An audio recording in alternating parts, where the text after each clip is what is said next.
Hi everyone. Oh, look who it is. Come on then. Here she is, making a reappearance after an absence of several weeks. Are you alright, Keeks? Poor baby. I hope you're all okay. I'm very well. I don't want to complain, but it seems like quite cold this evening. So I had to put a hoodie on. I guess when it's been so warm, as soon as the temperature begins to drop, I guess it's September in a couple of days. It seemed pretty chilly this evening, but I'm sure in winter this wouldn't be cold at all.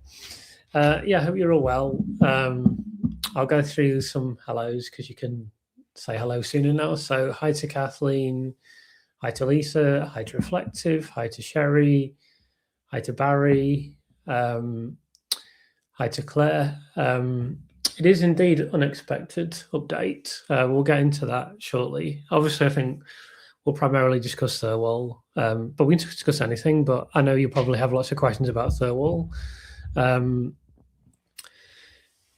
I've started a little bit earlier just in case it might go on a bit longer. We'll see how it goes. If I'm getting too tired, I'll have to stop. But I don't have all the answers necessarily, but we'll see what happens. Hello to Mark. Evening, all as Dixon of Dot Green once said.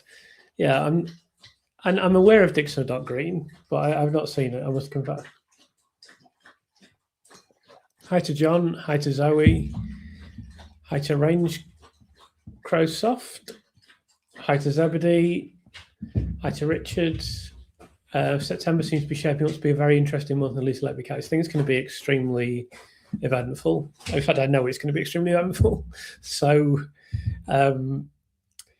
we just have to wait and see what unfolds. Hi to Carl. Hi to Patrick. Hi to Esme. Hi to John. Hi to Rachel. Yeah, I'm really well, thanks, Rach. Hope you are. I don't know if I am in a position to help you understand the Thirlwall announcement, but I'll try. I can't do any more than that, can I? Hi to Martin. Hi to Haley. Hi to Thomas. Hi to Vivian. Hi to Red Tape. Hi to House of Dragon. Evening Chris wasn't expecting Thirlwall to announce report date, but here we are. Neither was I. We'll get onto that in a minute. Hi to Magamama. Hi to Henry. Hi to Bernie. Hi to Karen. Hi to Tetchy Mum, which is a great name. Hi to Else.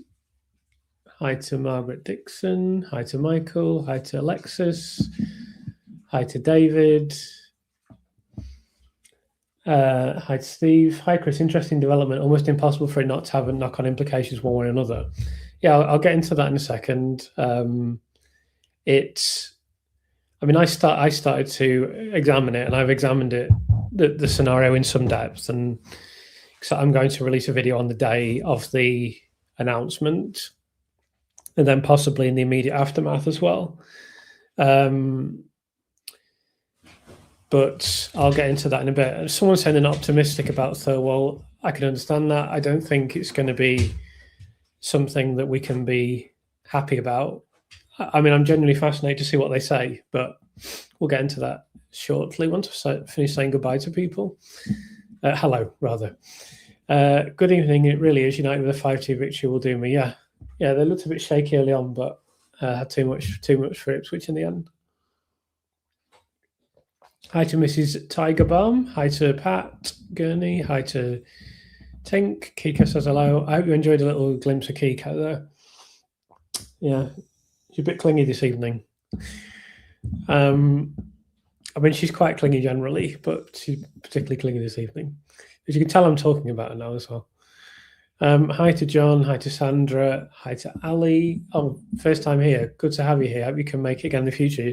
Usually it's going to be 8 p.m. on Sunday, but I've started a bit early this evening because I anticipate quite a lot of questions about Thirlwall. Hi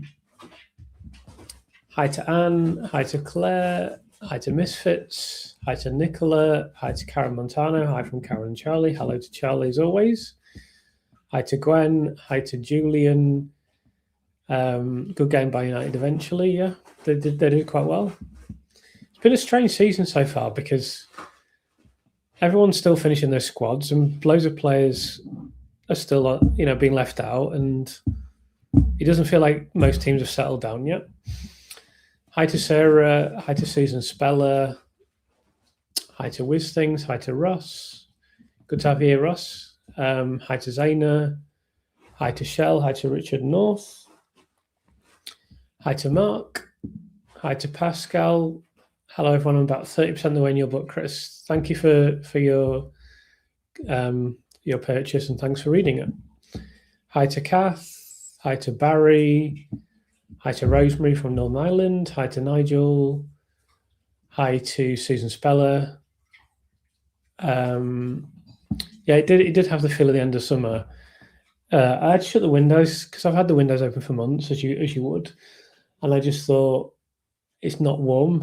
Why the window's open? It's raining and very grey today. But yeah, it's, to be honest, I'll take it this way after some of the days we had. But nevertheless, you know what lies ahead of us. So I wouldn't object to a bit more sunshine in September. Hi to Richard in New Zealand. Thank you for joining us. Really appreciate it. Hi, Chris. John from Essex. Did the police ever look at Lucy's data as evidence? It's very difficult to know what the police looked at and what they didn't. I think given that they've made reference to certain entries and such like, they certainly examine the datex, and that would be normal practice. But the question is whether they examined it in a thorough way, in a dispassionate way. That's another matter entirely. Or did they just try and pick out bits to use against Lucy? Obviously, I suspect it's the latter. But yeah, I don't know for sure what they did with the datex. But they certainly examined it to some extent. But I think the whole investigation was fatally flawed, in just not merely in the fact they made mistakes, but the whole outlook from day one, as we know, was just, it has to be Lucy because we've been told it was Lucy, and there could be, I've spoken about the police endlessly, so I'm not sure what else I can add, although probably new stuff will come up. And there's still stuff I will say about the police in the future, because I haven't finished the Hummingbird documentary, and there's probably many other things that could come out, but we'll see. But yeah, I think they looked at the datex as evidence, but they only ever looked at it as evidence of guilt, is the problem.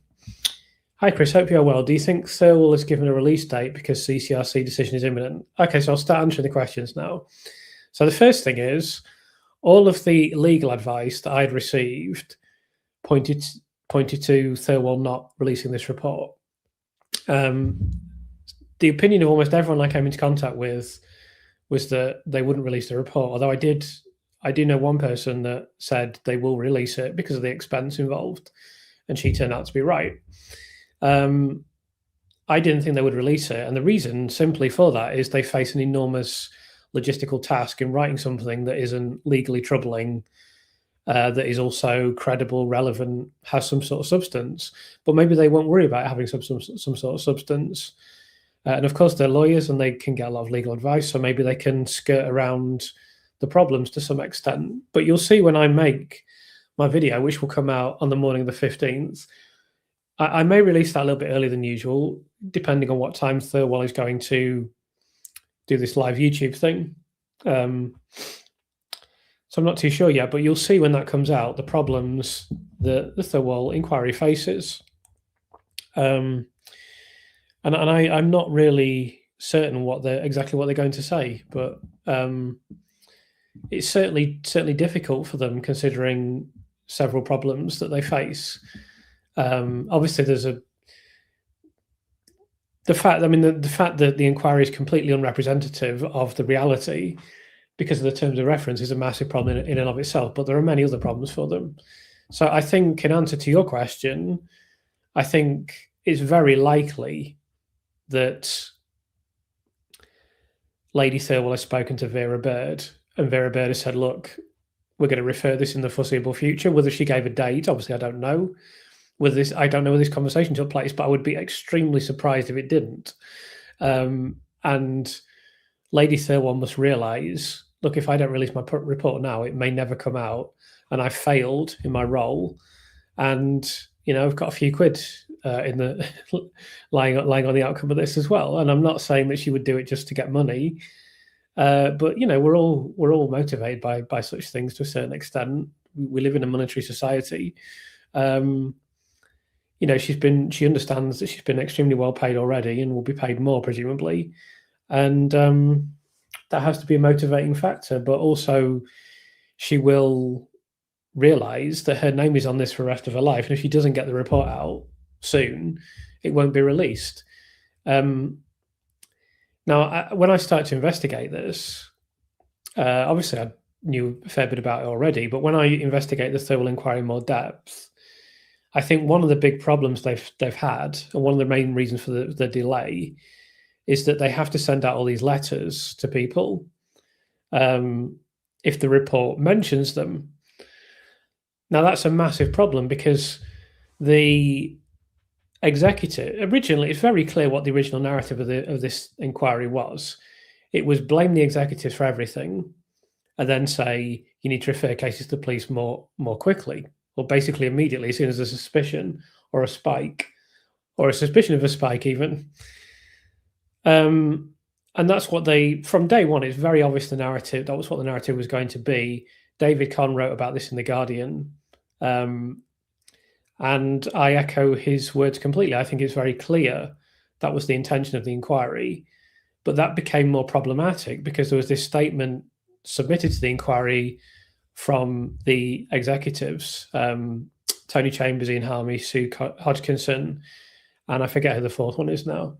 It's not the one who was meeting with Cheshire Police on the 12th.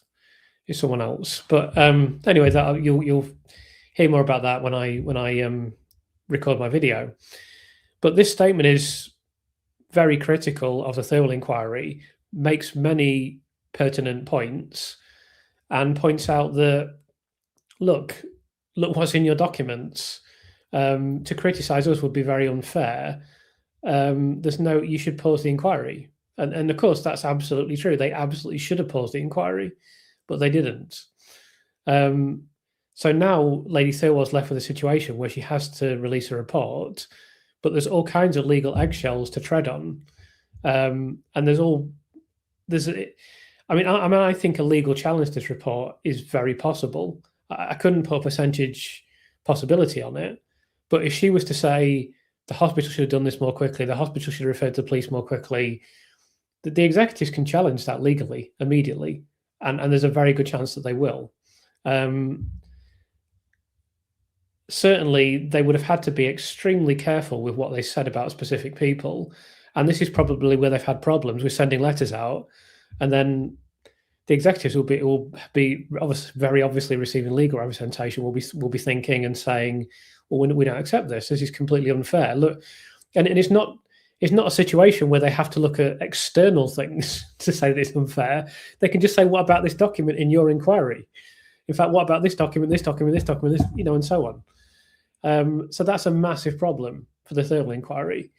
So there really is going to be a figure of eight figure skating exercise to get this report out, and even then, it's going to face legal peril, I would say. And of course, they have to ignore the elephant in the room, which is that Lucy Letby's not guilty. And I'm sure deep down, Lady Thirlwall knows she's not guilty. She's not stupid, far from stupid. So she will, as I mentioned before, legal professionals can take this kind of dispassionate position of like, oh, well, the law said this, blah, blah, and that's what she's done in the past, and that's what she'll do with this report. But in her own, I'm sure she has a conscience, and I'm sure she cannot be completely indifferent and neutral to this enormously important issue. And I'm sure she knows deep down that this is an unsafe and wrongful conviction.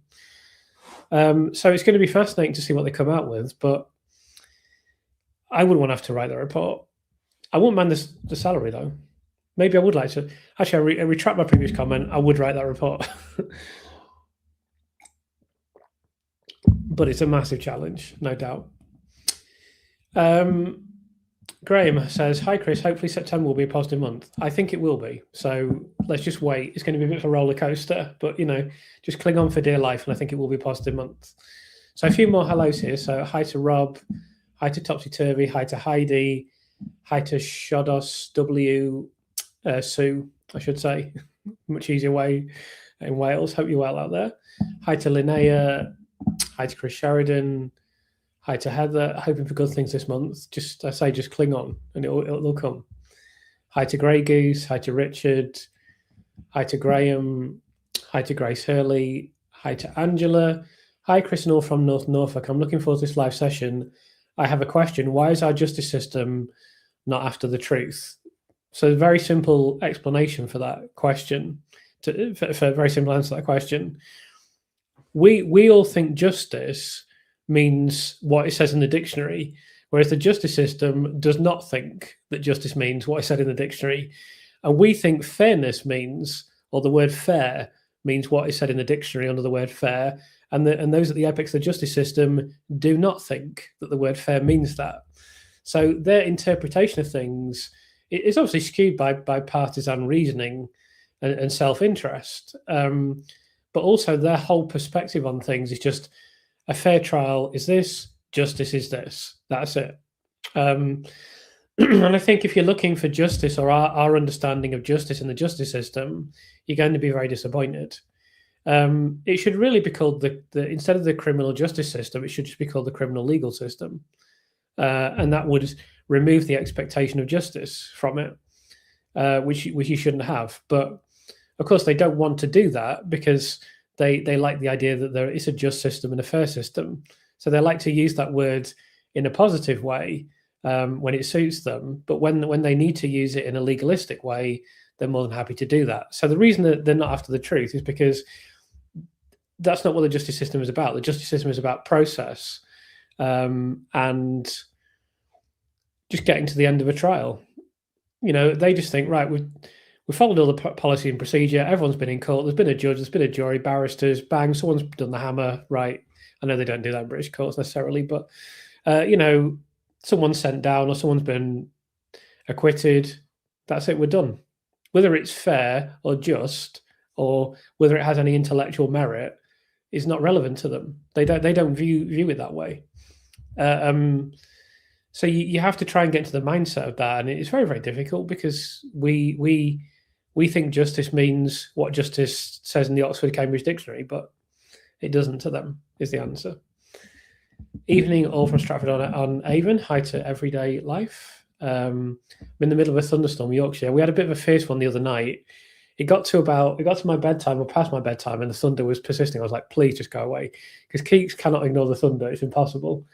And I it's all right when you're awake, so I'll just put Classic FM on and put it really loud. But obviously, you can't do that when you're trying to sleep. So I was like, please just drift away. Please drift away. And it did eventually. Hi to Kath. Good to have you here. Glad that you finally made it. Good to have you here. I think you've been in some of the ones in the past. Hi, Chris from New Zealand. Hi, Anne. Thanks for following the case from New Zealand. Really appreciate it. Hi, everyone. Just made it. Thank you, Chris, for all you're doing. Carol from Lancaster. It's my pleasure. Thank you for all the support. Hi to Carol. Hi to Chris Sheridan. My book was due on the 14th of August, but still not arrived from Amazon. Can I get it elsewhere? Yes, you can get it from the publisher, or you can get it from Waterstones if you want a printed copy of the book. Yeah. Amazon should have delivered by now. Don't know why they haven't, but yeah, there's other retailers are available. Hi, Chris. See you soon. I'm taking 2 weeks. Yeah, I don't quite understand that message, but maybe someone else could explain. Hi to Zubdim. Hi to Melanistic Marble. House of Dragon says Waterstones is reliable as a retailer. Mark says, have you noticed the big issue around hiding paperwork and hospital data? Yeah. Someone mentioned this to me. Yeah. I'm aware of it. I can't follow other things too closely, but I'm aware of. I try and keep my nose to the ground. And if other issues come up, I try and at least be aware of them, but I can't really go into them in any depth unless it's in an interview with someone. But yeah, I've seen a few things this week. I don't want to jump to it, but why were you so sure it wouldn't be published? I had the same feeling, but I wonder why you thought it wouldn't see the light of day. I kind of probably covered this already to some extent, but I just can't. It's such a hard report to write, and there's so much legal peril, and there's such a strong possibility of a response from the managers at the hospital. And obviously, there's the enormous elephant in the room of Lucy not being guilty. And then there's the problem with all the documents contradicting the narrative of the inquiry. And then there's the fact that it was supposed to be published virtually a year ago. It was supposed to take 5 to 6 months to write this report, and it's taken 18 to 19 months. So there's already an enormous delay. And I just thought maybe they're just going to kick it back, and then say, oh, no, we can't report now. Boy, our face is red. What a shame. And I really thought that was a very likely possibility. And lots of people I spoke to said that as well. So I was surprised when we got this sudden announcement. And let me say, I'm glad they're reporting, because now they've got to show their hand and we'll see what they've got to say. And this will be scrutinised enormously, as Lady Thirlwall will be very much aware. And it's not going to be a normal level of scrutiny. It's going to be an extreme level of scrutiny. So I thought it was possible that they wouldn't release it, but I wouldn't say I was sure. I felt it was looking increasingly likely. And also, I think, even though I don't know myself, I think the date where the case will be referred to the Court of Appeal is closing in. So just practically speaking, the time frame was getting shorter and shorter. But as discussed earlier, it's possible there's been dialogue and it's been said, look, you need to get it out now. Hi to Myrta. Hi, Chris and Kiko. Kiko says hello. Good evening to Truth Will Out. We all wonder, will Lady Thirlwall reflect innocence fairly? I think the answer to the question is she won't. I can say with some confidence that she won't do that, because she'll be extremely faithful to the terms of reference, which say that she has to assume Lucy Letby's guilty. So there'll be nothing in there about Lucy Letby being not guilty, and nothing in there remotely related to that. I can say that with some confidence. Watching up on a train into London, how novel. Cheer us up, Chris, no pressure. Yeah, that's interesting. I hope you're having a good journey. I mean, my journeys into London, I must say, were not enormously pleasurable, but I hope it's a good one. I'll try to cheer you up. All I can say is September it's going to be a roller coaster, as I said, but there's going to be a lot of positive stuff. And I'm bringing out some new stuff in October that you've not seen before that you definitely won't want to miss. Thirlwall is legally bound to deliver a report to Parliament. Yeah, I'm sure that's true. And maybe that was a major consideration. I just thought it was getting so hard for her. And I thought she'd be probably facing legal issues. And then, of course, there's the problem, so many problems. And I just thought she's running out of time. And to delay what is a 5 month report, supposedly, for 3 times that length of time and more, is incredible. And it'll be interesting to see whether she addresses that, or if she just doesn't talk about it. Just like she's not going to talk about Lucy. She's not going to talk about Lucy not being guilty. She said a bit on that. That was noise. And then she had to say a bit more. Blah, blah, blah. Here's some legal waffle. There you go. That's done now. So we won't hear much about Lucy, I don't think. It'll be interesting to see how much she's actually referenced, but there certainly won't be anything pro-Lucy in this report. So, yeah, I really thought they were going to struggle to get out in time. Who knows what discussions have taken place, but I'm sure that there will have been some. Had a difference of opinion with someone a bit in the know who mentioned Thirlwall and CCRC in the same breath before this broke. Later, I found out he's not a Burnham fan. Yeah. Interesting. Well, I mean, obviously, I can't know for sure, but I suspect there were discussions. It would surprise me if there weren't discussions.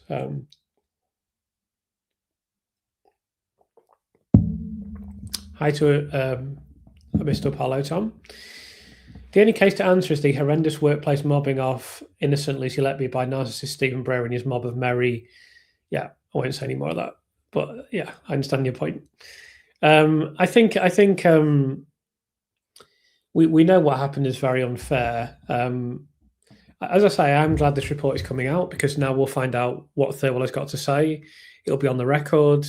It will be very heavily scrutinised by the press. It'll be very heavily scrutinised by thousands of people, no doubt. And it's just going to be fascinating to see what's in the report. And I'd rather she showed a hand now, so we know, and then we know what we're dealing with. I think that's a much, much healthier situation than it being delayed, which I expected, to be honest. Yeah, someone asked about public being able to view this. Hi to Rachel. Hi to Rachel Madison. I don't think there is any right for anyone to view this report. I think Thirlwall's going to go live in the afternoon, early afternoon, and then from then on, we'll find out what she's got to say. I don't think we're going to get to see a preview somehow. But I thought the media would, but I don't think they necessarily are. I think it's just going to be the core participants. So yeah, it's not something we'll get to do. Is Langdale's questioning going to be highlighted? I wonder. Possibly. It's definitely possible. I mean, the public process was deeply unsatisfactory, to put it mildly. So it's very difficult to say what's going to be in this report in terms of substance, because they've got so many problems in terms of what they include. And it could just be a load of waffle that says very little. I have done some prep and to try and understand, so that I can let people know before it comes out. Make a video, and people will be able to see that before they release the report. I have to decide whether to do it the day before or on the day. Maybe it's better to do it the day before. If she's going to be reporting on the doing YouTube, it'll be live, and maybe it's better to leave. People want to watch that, of course. So I'll have to give that some thought. If anyone has an opinion, let me know. But I think maybe it's better to do it the day before. The good thing about doing it on the actual day is that it could gain traction from being on the day. The good thing about doing the day before is it doesn't clash with Lady Thirlwall. So if anyone has an opinion, let me know, because I don't always know the answer to these YouTube conundrums.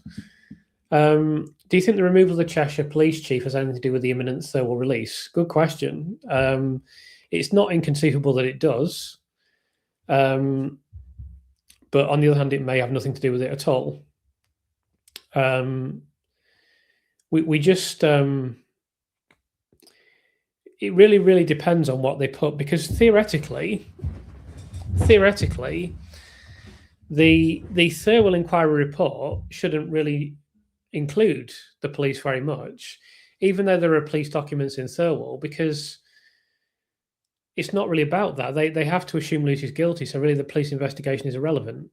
So it wasn't something that immediately occurred to me, but if Cheshire Police had been given a sniff of the report, then it maybe is the right time. Maybe they thought, well, based on what we've seen, it's the right time to let Mr. Roberts depart. There's just no way for me to know at this stage, and I don't know if we'll ever know, but it's definitely a possibility. I wouldn't say it's a likelihood, but it's definitely a possibility. Individuals slated to receive explicit or significant criticism of the report are sent warning letters. Who do you think will receive them? Well, a lot of people. So, I mean, basically, it's going to be people at the hospital, isn't it? So it is potentially going to be executive staff and nursing staff. And that's why, in my view, it's taken so long, because there's probably been very strong legal response from some of these people. And usually the legal, if it's a high-level legal people, they're very confident about, about their position and that it can't be challenged. But that becomes a lot harder when you're a public inquiry and people who are questioning or challenging what you said are citing your own documents. It then becomes a massive challenge for you to say, oh, yeah, well, that's not really relevant. Why is it in your inquiry then? So I think that's been an enormous problem for them. But it will be various nursing staff and various staff, particularly executives from the hospital, I would think. And I would imagine, that they've sent out as many as they possibly could, because they won't want to be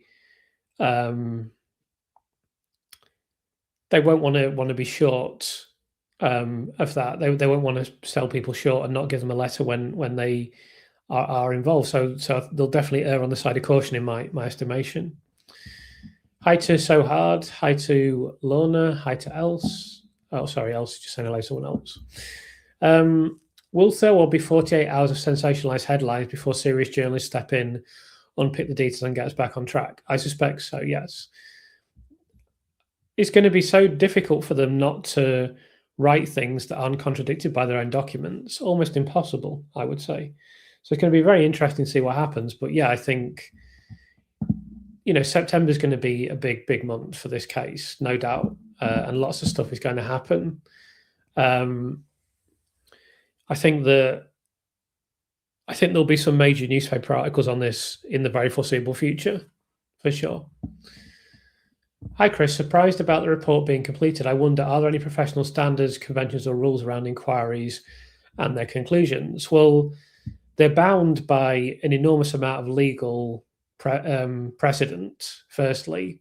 So everything that is done has to be in accordance with the existing legal legislation in relation to public inquiries. There'll definitely be some sort of professional standards, and there are definitely conventions. You can break the conventions anytime. That's your prerogative, really. You've been asked to chair, but at the end of the day, most of these people are system servers. That's how they get the job in the first place. So they're not going to break the conventions, but they can.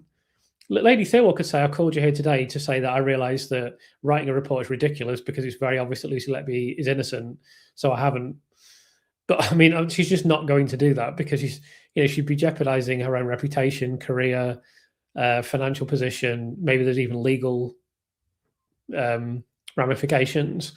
I don't know. So, but at the very least, it's not going to be exactly be viewed favourably by the government, is it? So that's just not going to happen. But so yeah, there are conventions. The conventions are do as you're told, basically, and there are rules and there's things you can't do and things you are supposed to do. But the main thing that she will pay heed to is the legal precedent. Because these people worship the legal precedent, and they will be sure. She will be certain that what she's done is fully aligned with the legal precedent. Yeah, so this is very true. Lawyers pride themselves on being able to argue for something they don't believe in or part of their mental discipline, and that's something they learn at private schools and stuff. It's part. If you go to these debating clubs, it's a big part of it is to argue against your beliefs and so forth. So they learn at a young age. Do you think the chief resigned? Oh, I've already answered that question. Sorry. Appeal document, it's likely the appeal will be denied so soon after the original trial. That appears to be standard practice. Yeah, I'm sure that's true. Hi to Clive, hope you're well. Is it possible that Lady Thirlwall will say, having looked at everything, I believe Lucy's not guilty? No, I think there's no possibility of that whatsoever, so don't look for that to happen, because you'll only be disappointed. Hi to Lisa, hope you're well. So have we had an announcement or just notice for pending announcement? No, there's been an official announcement on the Thirlwall Inquiry website. Let me see if I can find this to show you what it says.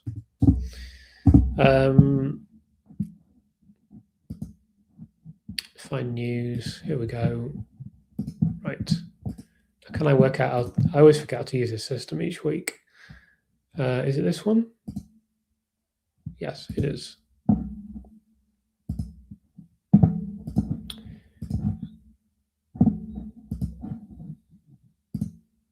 Right, can you see that? Publication of the final report. And what this says, I don't know if you'll be able to see it on the screen. The Thirlwall Inquiry report will be published on the 15th of September 2026 in Liverpool.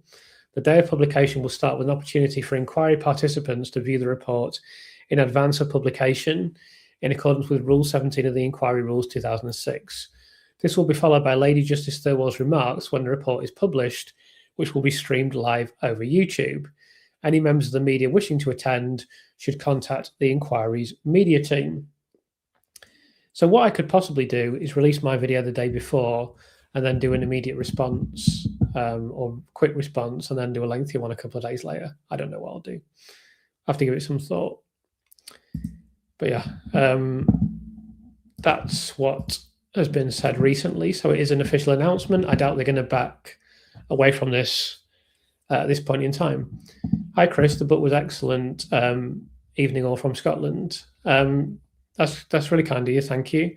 By the way, if anyone hasn't reviewed the book and wishes to do so, that would be much appreciated. Hi to Bran. Good to have you as always. Judiciary seems like a club. They are comfortable and rich, want things to stay as they are, sticking to their own walls. It would be very easy to get that impression, else. Yes, I agree with you. They would deny that, of course. I don't think they can deny the fact they're comfortable and rich. I don't think they could deny the fact they stick to their own rules. They would perhaps challenge the fact that the judiciary is a club, and they would possibly challenge the fact they want things to stay as they are. Now, they're very good at putting forward arguments, so I'm sure they'd have something to say, but how they could credibly challenge that, I have no idea.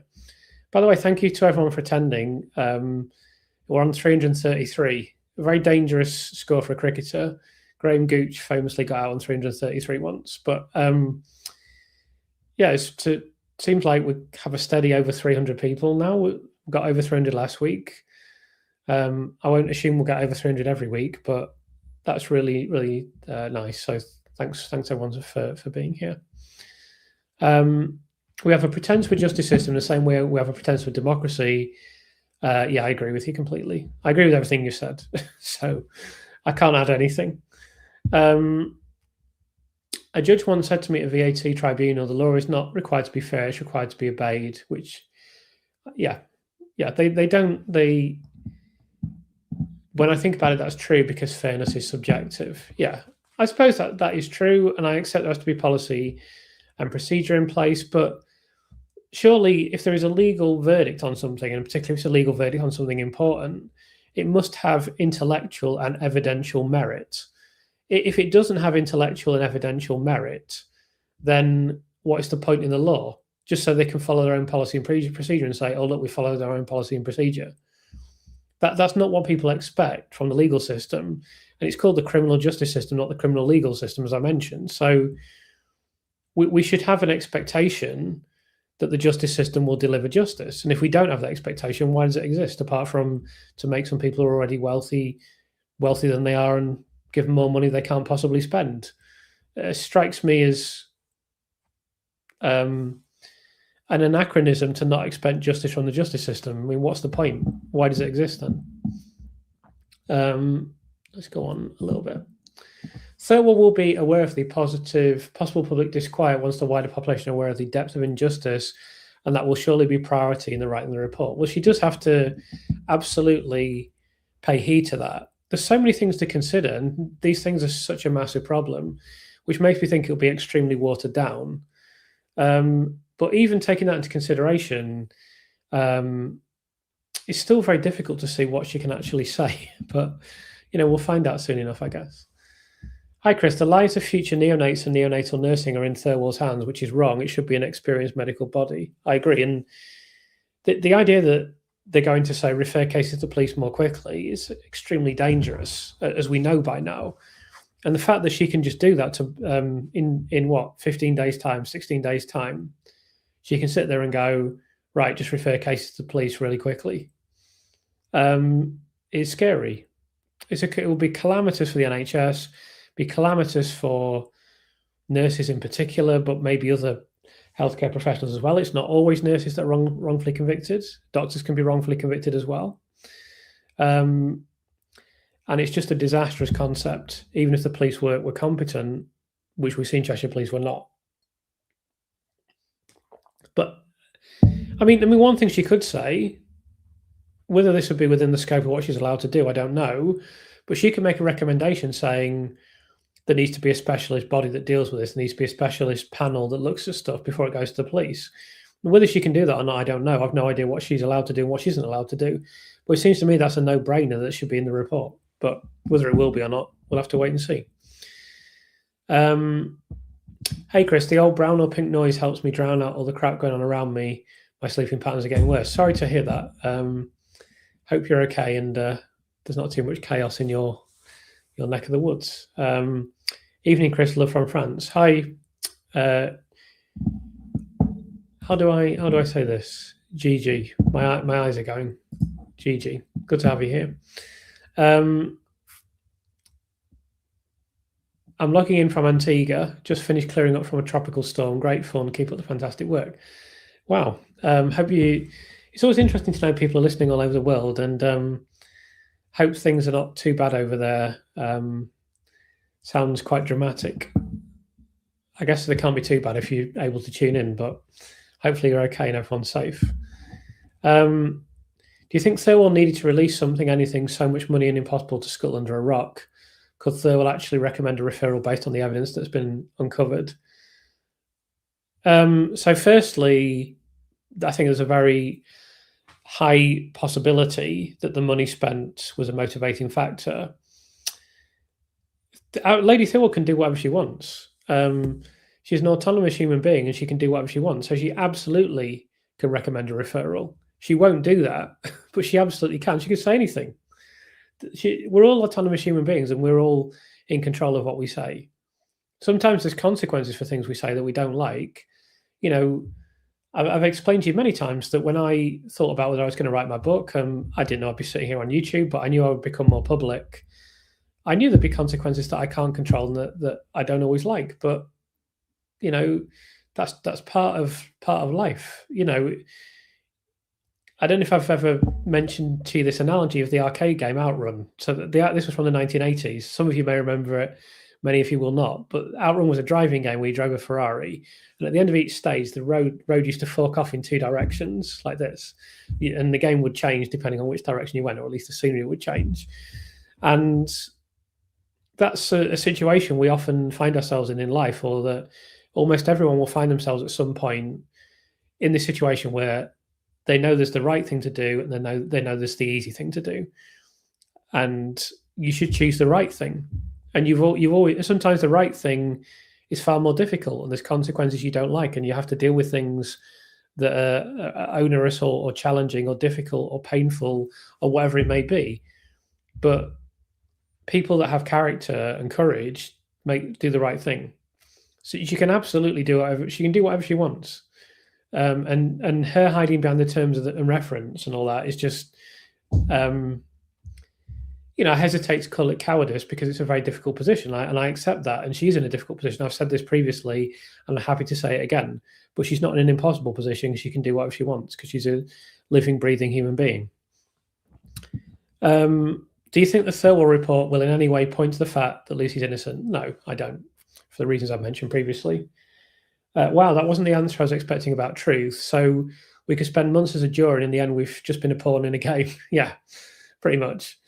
The most persuasive side wins. It's completely put me off. Well, it is sad, and it is discouraging. And I want to be clear, that doesn't mean everything that happens in the criminal justice system is bad. That's not true. But it's just not about the truth. It is about the two sides trying to win. And it's about following legal process and legal procedure. And that's what it's about, fundamentally. And any honest person working the legal system will tell you that, because that's the truth. Hi to Robert. Nice to have you here. Hi to Katie. Chris, I was really concerned when I first heard about Thirlwall releasing her report. I then thought about you, saw your post about the life tonight, and thought it's going to be okay. Well, thank you. It's nice to know that I have that reassuring ability. I must say, I was on Facebook and I could say, "Where's Chris?" People say, "Where's Chris?" I'm like, I can't solve all the problems and I can't answer all the questions necessarily, but it's nice that people see me that way. All I do is the best that I can. Like, I'm only human, and all I can ever do is give it my all, and that's what I do. And I'll give it my all until definitely until we get the day. One day we're all going to be sitting at home, and there's going to be a BBC News report. It's going to be Lucy Letby's appeal has been concluded by the Court of Appeal. The verdict is ... And I'll give absolutely everything until that day, because I want to know. I'm not that pessimistic about it, but I always think about the day where we sit there and we hear the verdict is Lucy Letby's appeal has been rejected. And if that happens, I want to know I gave everything for truth and justice to come out and to aid that and to aid her getting a fair hearing and a rightful defence, because she's obviously innocent. And I know that when that time comes, I will have done everything that I can, and hopefully it's going to be the result that would be just, which is the conviction is quashed, and then I'm going to discuss this again in a future video. Obviously, if Lucy is not exonerated in this appeal, I'm not just going to disappear. We're going to have to keep going, and we're going to have to work out what to do next. But I want to make sure when that day comes that I've tried my hardest, which I have, and I'll continue to do. And if people see me as reassuring, that's nice.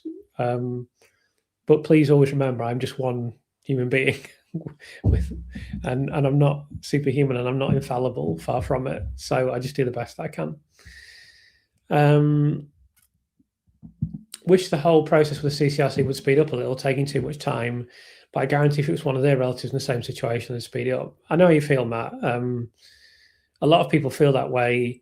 It's frustrating. All I can say is I think, there will be a resolution relatively soon. And I do think the Thirlwall Inquiry announcement is a little bit of an indicator of that as well. A hill troll is ironically an anagram of Thirlwall, which describes her task. Yeah, I like that. That's very good. I recently listened to a discussion between 4 retired judges. They were asked, do they worry or have sleepless nights over miscarriage of justice? They all shrugged and said no, because everything can be reversed. I mean, it's an incredible... They must know how hard it is, surely.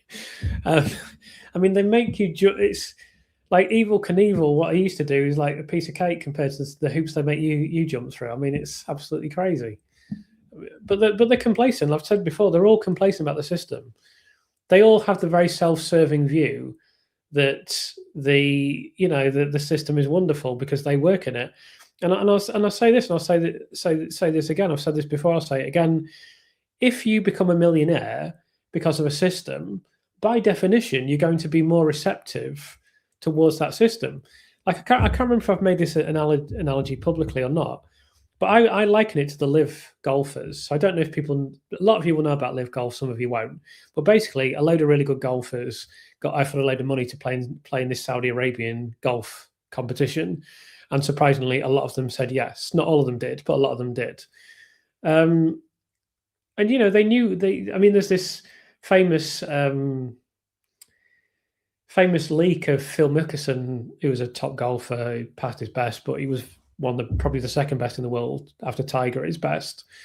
And he's talking to a journalist and saying, look, we all know they're scary. We all know that there's this very dubious situation with a journalist, but, and that kind of leaked out. And I'm sure a lot of the people that went to live golf knew that it was dubious.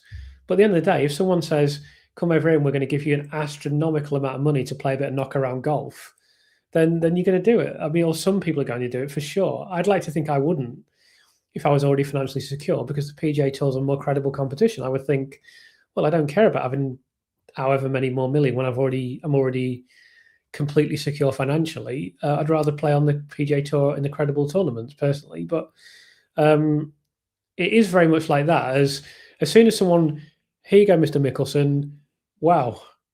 Well, yes, I mean, I think this Live Golf Tour is a fantastic thing. That's just human nature. That's not even a criticism. It's just human nature. If something makes you rich to the point where you have a very comfortable and very privileged life, you're going to be more favorable. You're going to view that thing more favorably by definition. So with these judges, these high court judges are very wealthy people compared to the general population. I think the only salaried professionals in the contrey who make more money would be footballers, probably. And Premier League footballers, they probably make more than footballers in the Championship. Considering their wealth, they are going to obviously view the system that has put them in that position, and also a very high status position, they're going to view it very favourably. So there is a huge degree of complacency about the system for self-serving reasons. And I really don't know how to overcome that. And I must be honest, I'm not enormously optimistic about even the Law Commission's 2011 recommendations. I'm not even optimistic about those being enacted, let alone any more fundamental reform, because it's so difficult to get change in the criminal justice system, because it's an ancient system. There's some powerful people at the apex of it. The government don't want to change anything because they would have to do something. And they, plus some of them are ex-lawyers, some of them want to be lawyers in the future or work. I'm not optimistic there'll be change from this. But if when Lucy's exonerated, which is inevitable, whenever that is, hopefully it's sooner rather than later.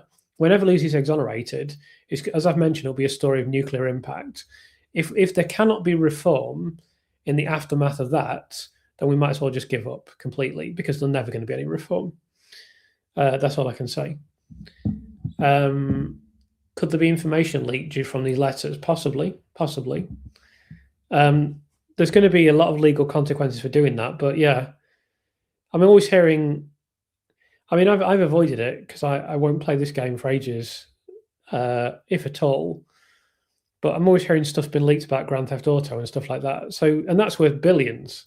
I know it's not as important as this, but I mean that is worth billions and billions of dollars, and stuff gets leaked. So it's possible there'll be a leak, but this is of course extremely serious. Yeah, maybe. I mean, there can be contractual elements to this report being released. Let's go a bit further down. Chris, with your book and videos, the real truth is so clear. I wish government would step in, whatever Lady Thirlwall said. Must think UK mad. Well, yeah, it's frustrating, but I knew the government wouldn't do anything. They never do. They very rarely do anything useful at all. So, I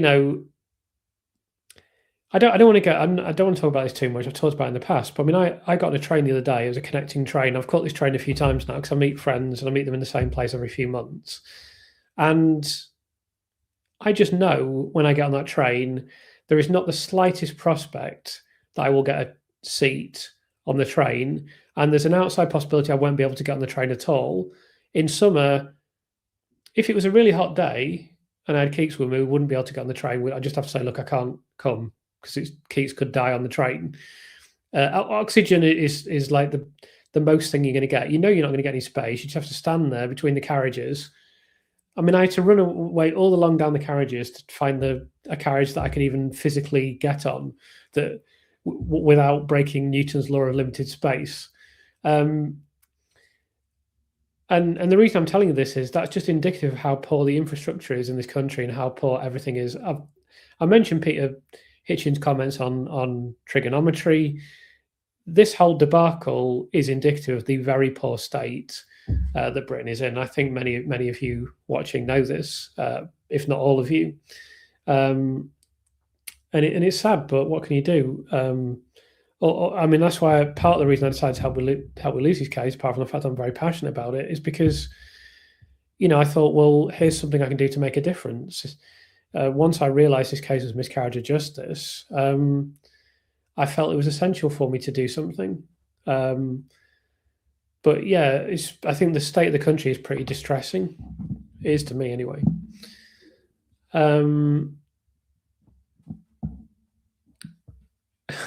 Imagine Lady Thirlwall comes to the podium, says, look, I know I talked about the noise, but I've listened to the noise and I'm now convinced we clearly have a miscarriage of justice. That would be epic, but I can't see that because people just don't have the guts to do stuff like that, do they? That only happens in films and in drama series and such like. Yeah. This whole process with the CCRC sounds similar to the 115 charges which Manchester City have been involved in, but nothing has happened yet. Yeah, that's slightly different because at least in that case, they are just waiting for the initial. In that case, it's like the initial jury decision took years. I mean, I cannot understand what's happening with that Manchester City thing. It's an absolute joke. I still follow football, but I mean, it's the state of the game and the things that happen are so unsatisfactory. For example, with that, the play for the United States not getting banned because Donald Trump made a phone call to FIFA or whoever it was. It was FIFA, wasn't it? Yeah, it's just very poor. Thirlwall is not stupid. How why will she publish given all else happening? Let's see. Well, I've kind of discussed that, so we'll just have to wait and see. But I think there's a lot of pressure on her for various reasons. Just joined. Has the report been published? No, it's being published on the 15th of September. I think the best case is she will acknowledge it's become controversial, but say it isn't her place to comment further on that. Yeah, that's a possibility. She did have to acknowledge that in March 2025, so it is possible. Knowledge is gathered over time. As humans, we know so much more than in previous decades or even yesterday. If justice requires all knowledge in one small chunk of time, where does where does that leave us? It's a massive problem for the justice system that is based on policy and procedure from Dickensian times, but life moves so fast now and things develop so quickly. Actually creating a representative justice system is very difficult, even if you have the willingness to do it, which in my view doesn't exist. So yeah, it's a tricky one for sure. I'm not sure there'll ever be a satisfactory answer.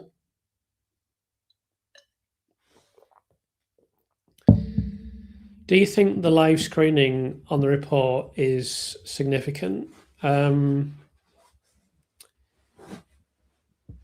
Not really. That's a very, very rare attempt for a bit of transparency. And maybe it was said, maybe she was told you have to do this. I don't think it'll have any impact on what she says, but at least we'll get to see it quickly. I found my digestive system doesn't tolerate leaks anymore. Perhaps that's why. Oh, could be. Let's go a bit further down. If she makes a total whitewash and doubles down on guilt against the evidence, it will be a short-term boost to the guilty side, but it will cling. Well, she has to be very careful about what she says. Very careful. It's going to be fascinating. I mean, I'm glad it's coming out, as I said. Hi, Val. Good to have you here. Chris, I'm absolutely sick about this and what it could do to Lucy's case. Hopefully nothing. So you might feel sick for a while, but that feeling is going to pass quickly. I don't think this is a big deal. I'm glad it's coming out and we can deal with it pretty quickly, I think. You should do a live watch along on the day and we can all watch it together. Yeah, I read that. I read that you'd suggested that. It's a good suggestion, but I think I'll let you guys watch the live yourselves. And what I will do is release a video once I've watched it and give my reaction to the statement. And I'll get that out as quickly as I can. It might be me talking to camera, so it'll be like a live. And then we could maybe possibly do a live on that evening as well. I don't know, because I can't guarantee that, because it's possible that I'm going to be away. Not away from forever, but I'm sure you can imagine what I might be doing at that time that will take up quite a bit of my time. So, I mean, that's not guaranteed. I don't know, but there's a possibility I'm going to be away. If I am away, then I won't be around to do a live stream, and I might have to balance what I do on YouTube with my other commitments, but we'll have to wait and see.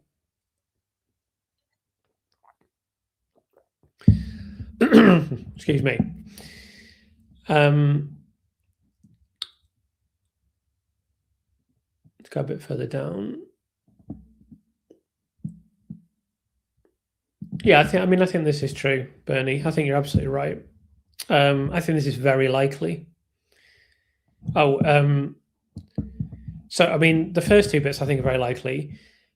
We don't. I mean, I wouldn't even begin to guess what a report says.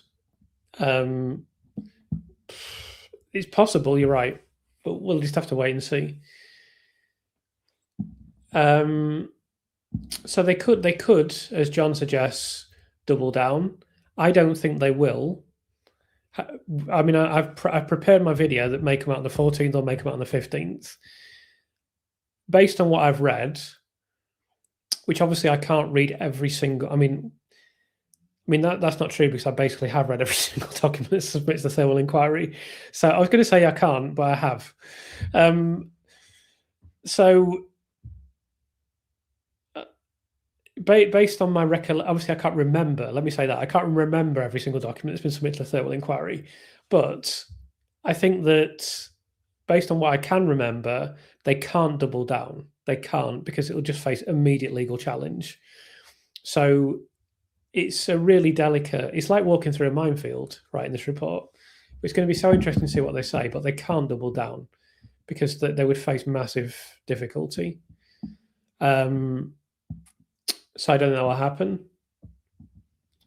Knowledge is, so this is the question. Knowledge is often gathered over time. If justice requires our knowledge to be presented within a small chunk of time, where does wisdom play a part? I think that's a way too philosophical question for me. I'm going to have to give that some deep consideration.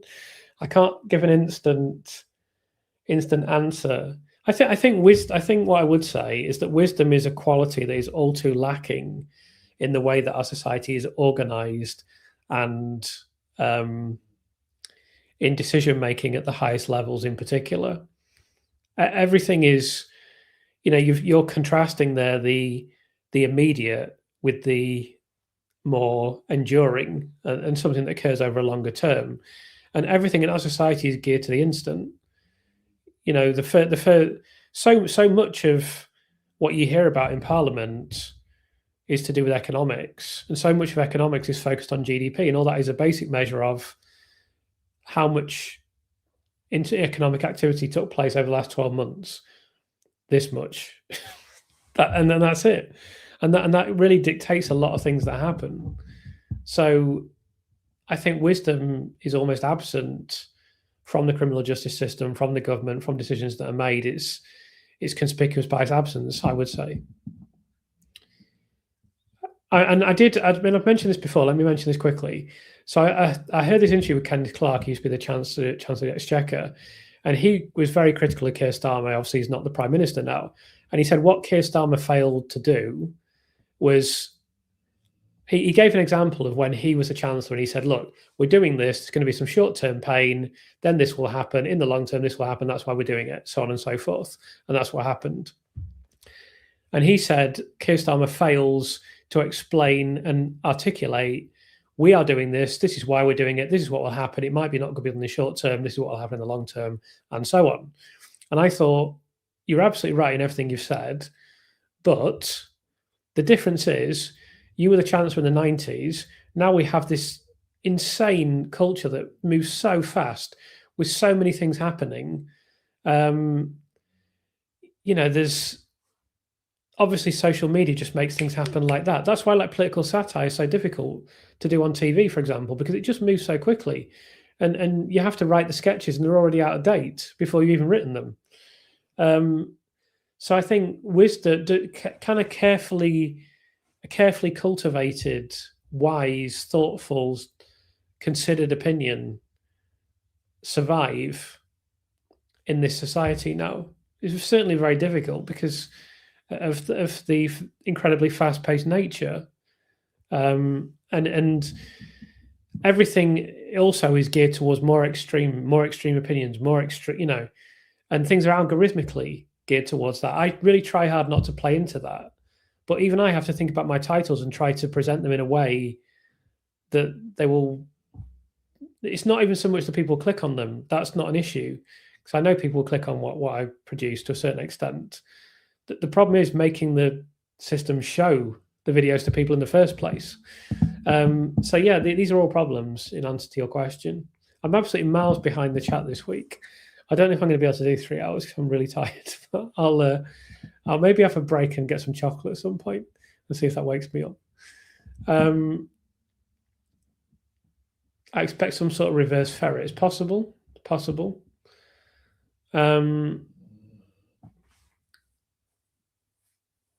Yeah, it's very difficult for it to double down. I just don't see that happening. Evening, Chris. Very glad you are dedicated to helping rectify this terrifying injustice. No problem. Thank you for being here. Ralph. I really appreciate your attendance. Police, etc., definitely getting heads up of what's coming. Likely, yeah, it's possible. But we can't know. We can't know for sure. But there's a possibility. Not much courage with the announcement in the media. So the reason for that is they're all waiting until. If there was a press release, it would have been more likely. It just very quietly came on the Thirlwall Inquiry website. So the fact there was no press release, or they didn't seek press coverage, would be the reason for that. And the press will also be thinking, and the media generally will be thinking, well, what does it matter? There's no point saying there will be a report, we'll be on it when there is a report. So it's not such a big story in that respect, but it will be a big story when the report comes out. So we're on 350 again. So that was like the record last week. It was 351. Although YouTube recorded it on in my what I see behind the scenes is 347, but it did reach 351 in the numbers. So we're on 349 this week. Was our highest. So thanks to everyone for being here again. I really appreciate it. Are we getting balloons again? I do like a party. I'm not really sure. Do you think the people responsible for this miscarriage will be held to account? They will certainly face scrutiny. I couldn't say confidently that they'll be held to account because we don't know what will happen. But I think it's very clear that those most readily involved will face scrutiny in relation to this horrible situation. Any inquiry has to be evidence-based, and she queried Ravi Jairam. If it doesn't go bad for him, there will be serious doo-doo heading its way. Let me put it on the screen so people can read this. This gentleman knows what he's talking about, by the way. So, yeah, I won't add anything. I take your point. I hope you're right. I'm looking forward to a supper with Thirlwall and Ockenden. Will they agree? Could already have happened, for all we know. They could have had their brandy and supper by now. We don't know. At this point, it's now way beyond the 50-50. I don't know if Lucy is guilty or not, but the trial is unsafe. It's beyond that now. There's just zero doubt that she's innocent, so it'll be interesting. Yeah. It's very difficult for her for numerous reasons. I'm really looking forward to. I did all the prep for this video I'm going to release today, and I was doing the slides.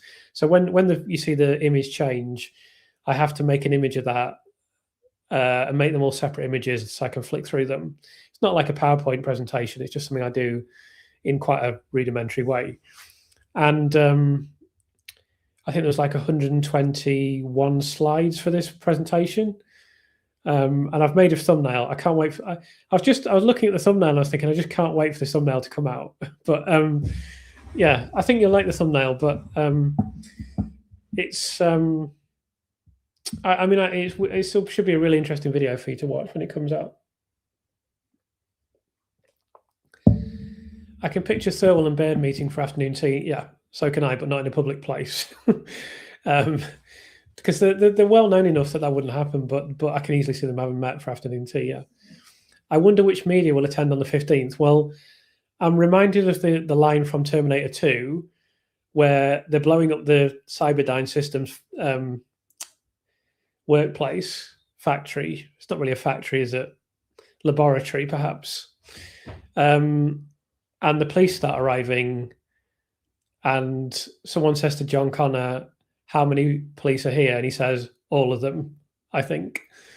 And that will be what it's like with the media. They'll all be there because it's one of the biggest stories in Britain this year. There's no doubt it will be here. They will be there in massive numbers.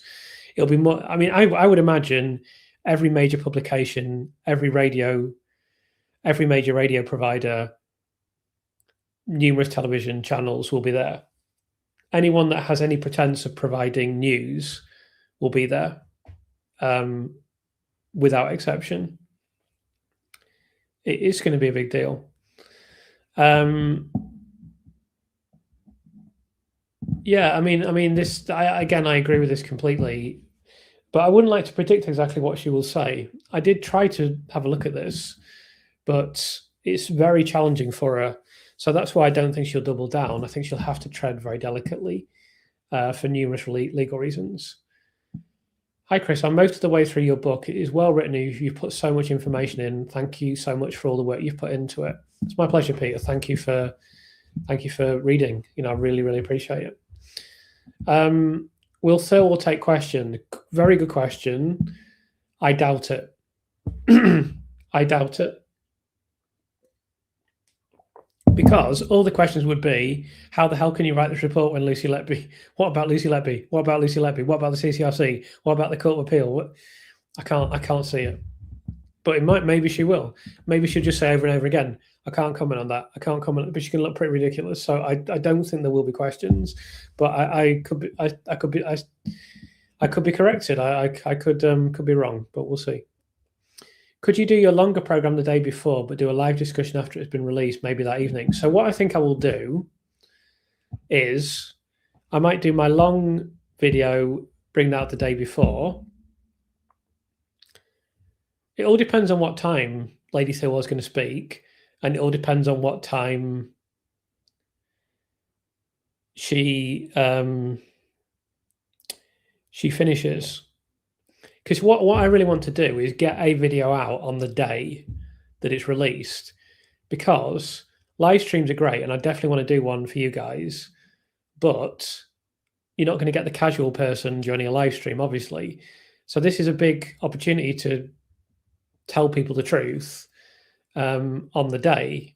So I would very much like to do that. But maybe I could do a live stream as well. But as I mentioned, it's all dependent on whether I'm actually available to do it. But we'll just have to wait and see what happens. And I'll have to play that by ear. CCRC and Thirlwall will be stage managed by government, but they have no control over when Mark McDonald finally stops submitting reports. We believe he stops in June, but don't really know. Yeah, that's true. Could you live stream in reaction type video as the official YouTube video is released, start before and give your... Yeah, I probably will do that. So I'll probably do a video like this, but not live stream. I'll probably just do me giving my reaction and speaking to camera. I don't like to do that too often because, I know you've seen me on camera quite a bit, but I try not to do that too much, because for me, it's a bit cringy if you're putting yourself on camera all the time. And I know a lot of very professional YouTubers do that in every video. And it's like, why do you need to see me? I mean, I really don't see any compelling reason for that. So, but I think this is one where I probably will speak to camera. You'd imagine Thirlwall will be heavily critical of staffing, infection control, record keeping, etc. at the unit. Surely that will be to Lucy's advantage. That seems a reasonable inference for sure. I think you may very well be... It would be very difficult not to be critical of some of those things. And if Thirlwall is critical of those things, then it would seem to be a positive for Lucy for sure. I would tend to agree, but I mean, it's very hard to make predictions about what's going to be in the report.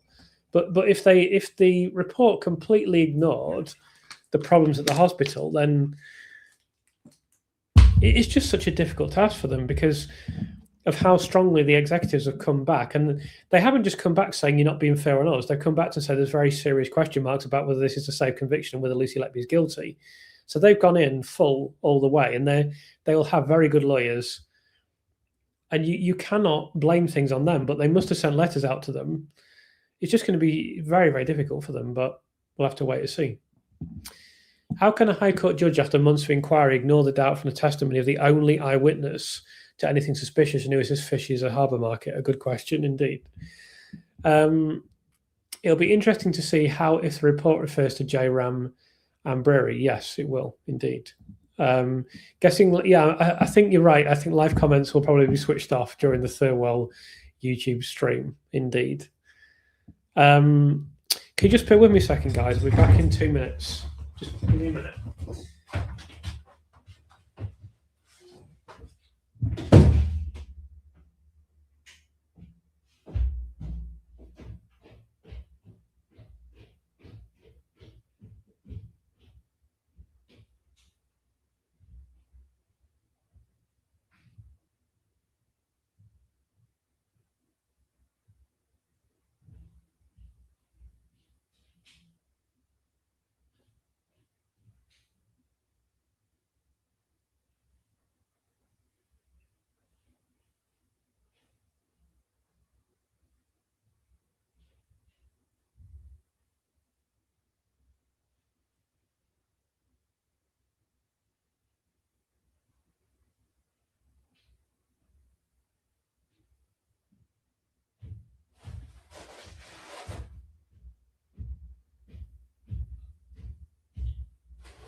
Sorry about that. I just had to eat a bit of a Danish pastry. Keeks, you're not having any. You forget it. I just needed a bit of. I just needed a bit of a sugar boost there. So I didn't have time to. You can forget it. You're not getting any. Yeah, I was flagging a bit. I'm fine now. Oh dear. Keeks has been ill. This is an unscheduled problem with the live stream. It's ironic that the moment that I you're right, Keeks. Are you all right? Yeah.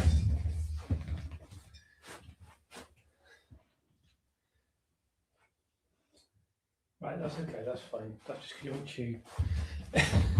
Right, sorry about this. Keeks has just been a little bit ill. It's because she doesn't chew her food.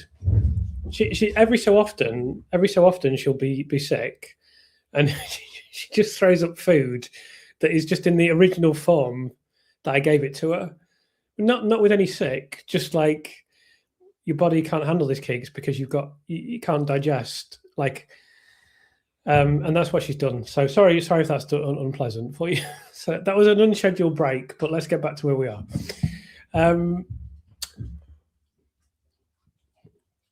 Let's go a bit further down. I'm glad a few of you remember Outrun. I mean, I remember when that came out. That was a real mind-blowing game.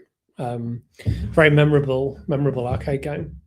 All those Sega ones that time were great. Was Dewi ever seen a Thirlwall? I doubt it. Hi, Chris. I disagree. By not admitting Lucy may well be innocent, I believe Lady Thor would jeopardize her reputation. Because, like it or not, she's clearly innocent. I think whatever she does, though, she's jeopardizing her reputation. So she will just say, "Look, these are my terms of reference. This is what I have to do. I've done my job." Blah, blah. And yes, I agree. Totally agree with you. Undeniably, what you're saying is true. But she might think, well,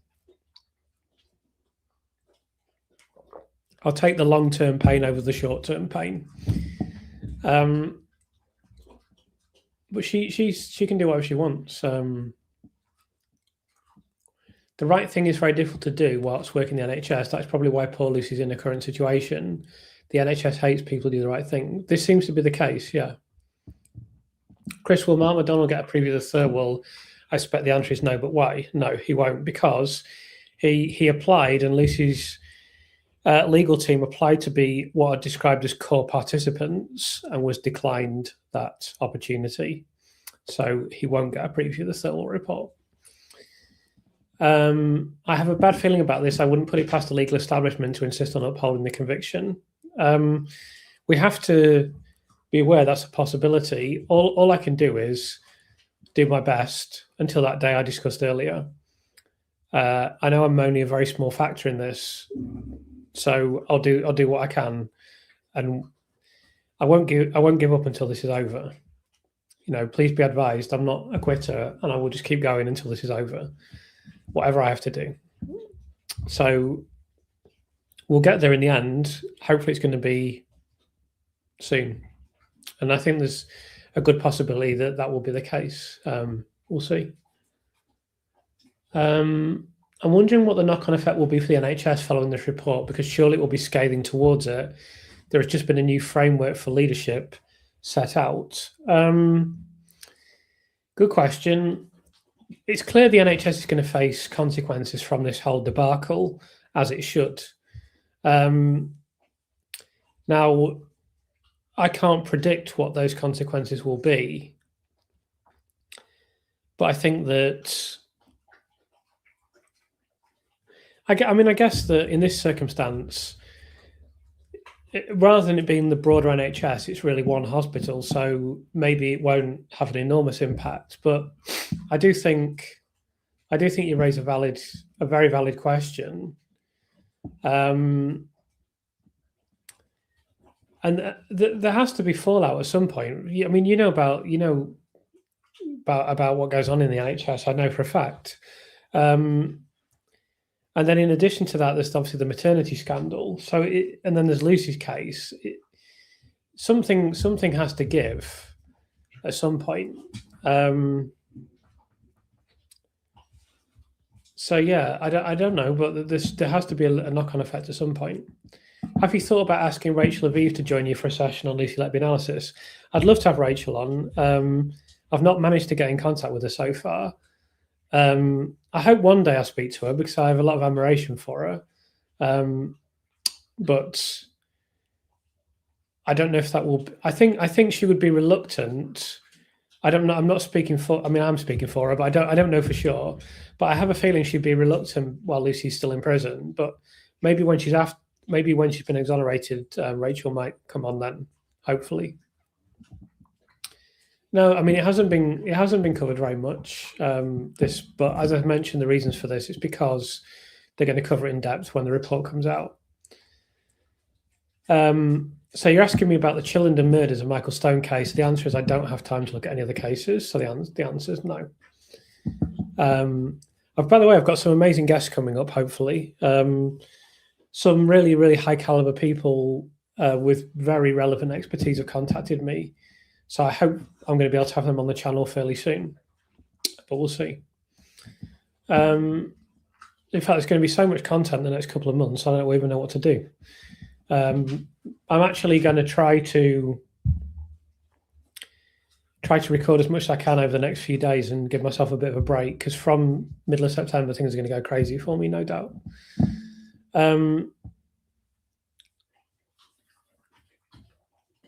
Let's go a bit further down.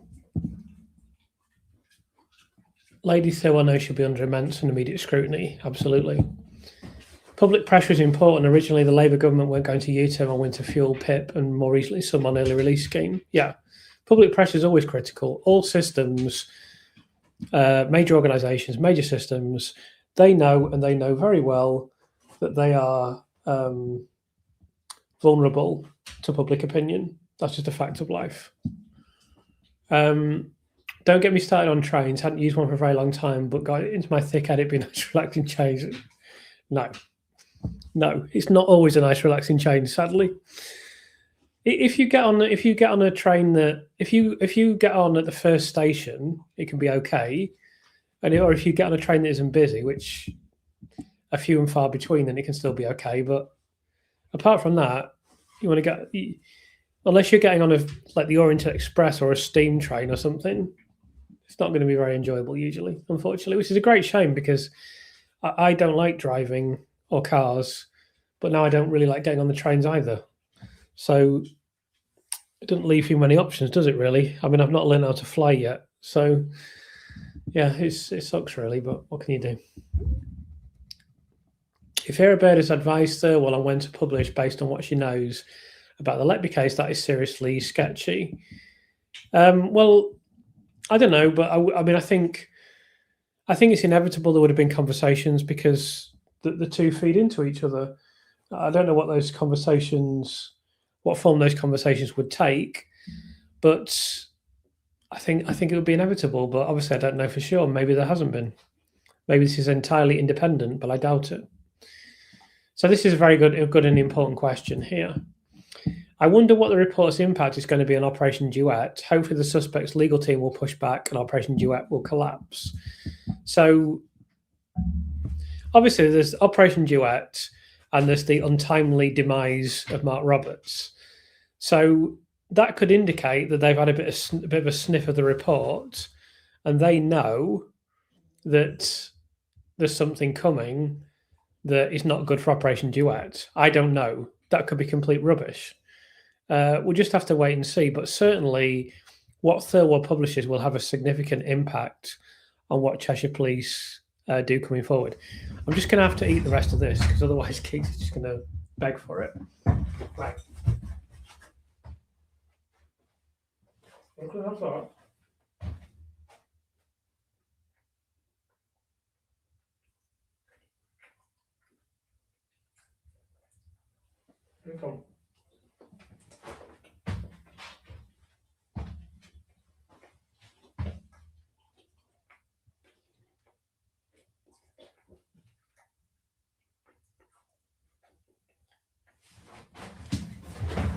Right, sorry about that. I just want to do that on camera. Keeks will just literally beg for Danish pastry for the next however long this live stream takes. So,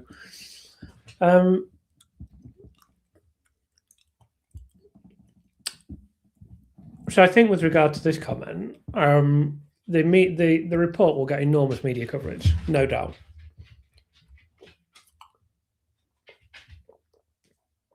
I don't think it will undo the work done, because she knows this is going to get big media coverage. She doesn't know everything that's coming, but she knows that.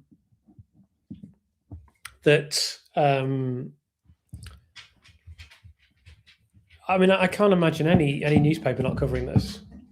It's just going to be, and it'll be front page of Sun, and it'll get a lot of coverage.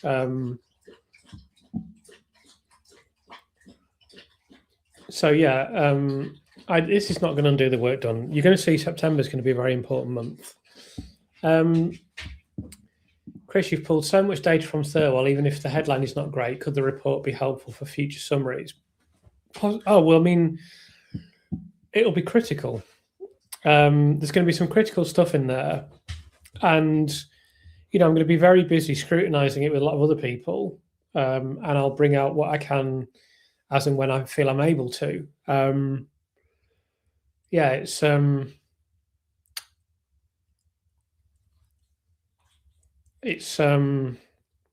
bound to have some relevance for what I'm doing. I would say. Public inquiries look at Grenfell Post Office, both huge and both thrown under the bus. Worth the police saying it will take years more to address fully. Yeah, I mean, yeah, it's. By the way, sorry for anyone that didn't see. Someone's seen that I didn't. Usually I start 8. Usually I would. I just gave a little bit of extra time today because I'm so far, like I'm 30 minutes behind the chat and it's 8:30. So this one might go on for a bit longer. And yeah, I have a very dim view of public inquiries. I think any rational, sane person does. We know what goes on in this country. You all know what goes on. You don't need me to tell you. And this is going to be another useless, pointless, waste of money, embarrassing public inquiry. Of course it is. But the difference in this case is that there's so much for her to navigate. It's going to be very difficult, I think. Sounds like a good plan. Will be hard to engage properly in a live and watch Thirlwall properly at the same time. Catch up later will be amazing. So I think my ideal would be, maybe the best thing to do is release a video the day before, watch the Thirlwall YouTube thing, record something as quickly as I can for that day, put that out immediately, and then do a live stream at 8. If I'm able to do that, but it'll just depend on what my schedule is at that time. 15th of September is my 36th wedding anniversary, so hopefully it's a double celebration with the report being released. Well, I don't think it's going to be cause for us to celebrate, but I hope you enjoy your wedding anniversary. Congratulations. Yeah, so with regard to this, Lucy's case will be heard before 2035, definitely. There's no doubt. Now, obviously, what we don't know is whether she's going to be successful, but there's no way they're going to be able to sit on this for 9 years. No chance. They're just not going to be able to do that this time. Yeah, I think your comment about Peter Russell about Lady Thirlwall absolutely will assume that Lucy's guilty because it's in the terms of reference. He's not going to break the terms of reference. It's as simple as that. How close is the Thirlwall inquiry linked to the CCRC review? Well, I kind of talked about this earlier. I can only surmise, but I think probably very strongly.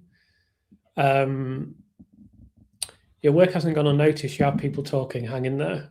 Yeah, I mean, it's actually, I really appreciate all the support. When I go to these public events, and I mean, literally the last one, I went to UCL, I didn't even get through the gate. There was like a gate, and I already someone stopped me before I even got through the gate. This was even before I got not even the right building, just the gate outside the. So yeah, I mean, I know people are very kind to me. So yeah, I don't take that for granted. Absolutely don't. Sure, the many medical experts and professionals in their field will have had an impact on her report. It would be odd otherwise, but who knows? Well,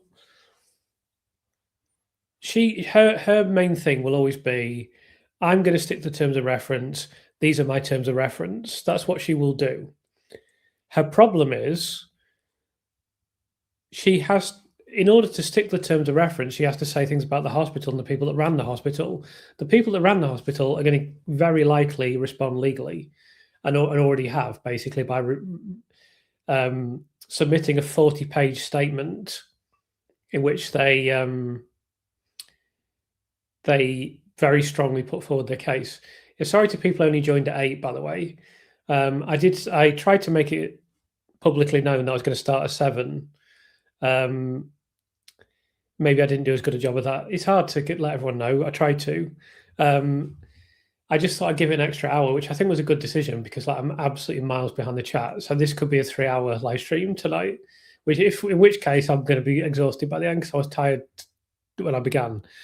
But I've had a Danish pastry. I've got my second win now. I didn't bake it myself, by the way, but this was a bought one.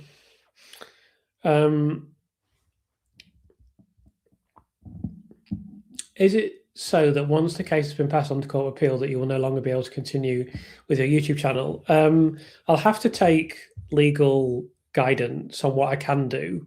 I think I will be able to do something related to Lucy still, because it's not as stringent.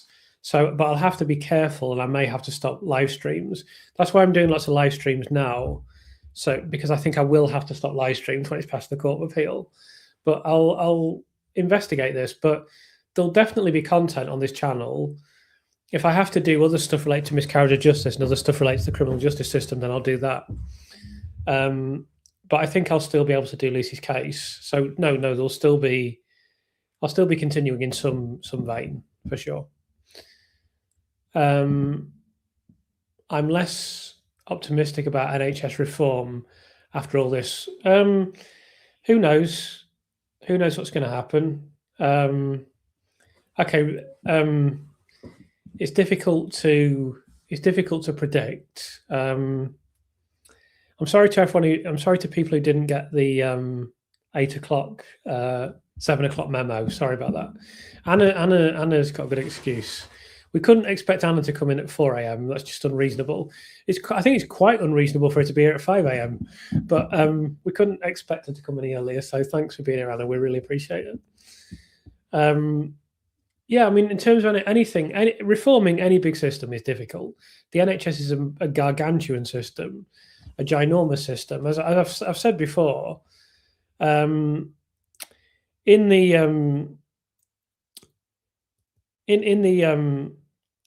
most towns, it's basically every city as well, other than Manchester, Liverpool, and London. The hospital is like the biggest commercial entity, and then there's hundreds of hospitals across the country. I don't know how many exactly. So the NHS is an absolute behemoth of an organisation, and reforming it meaningfully in any way is so difficult. So yeah, I don't know if we should be optimistic about it, but again, something has got to give, and something has to be done to improve the situation, not just in terms of patient outcomes, but culturally, I think. Let's go a bit further down, because I'm still half an hour behind. Hi,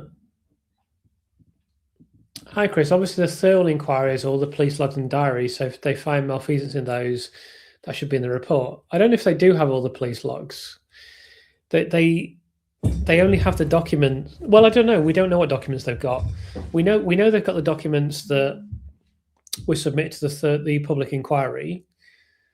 Beyond that, we don't know what the documents they got, but they could have some logs. But the police are bound to keep things pretty quiet and pretty private, so we don't know exactly what they've got. Very hard to say. But they may have things that we haven't seen. That's definitely possible. Yeah, I think we can all agree the NHS is a bit of a money waster. Good evening from a train somewhere in the Netherlands. Hi, Patrick. Great to have you here. Hope you're having a pleasant journey. 2 people watching on trains this evening, so that's nice. I wonder if the BBC will cover the Thirlwall report. Oh, yeah, absolutely. They definitely will. Hi to Andy. Hi to Stephen. Greetings from Ireland. Well done on all your work, Christopher. Thank you. Thank you for the support, as always. Tracy here. Evening, everyone. Hope everyone is well. Yeah, we're all well. I'm well. Hope everyone else is. Sorry that if you didn't realise that this was beginning at 7, but I'll try and keep going as long as I can. Still can't get over the noise comment by 30. Yeah, it was the most stupid thing that you could hope to hear, wasn't it? Keith, you're not having that. You're too noisy. You're not having a bottle. I'll tell you now, because you make too much noise. Oh, what's this, Keeks? What's this? What's this I found? Would you like this? Go on then, off you go. Yes, I would like that. We try and keep it a little bit quiet there, Keeks. Thank you. How much honesty will Thirlwall be willing to state in your opinion? I think it will be very limited in the honesty department. Let's just say that.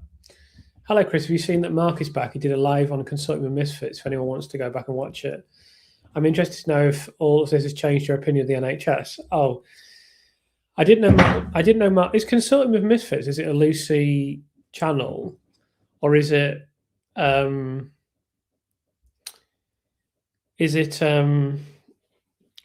Unrelated? Because I've not watched it. I know there's.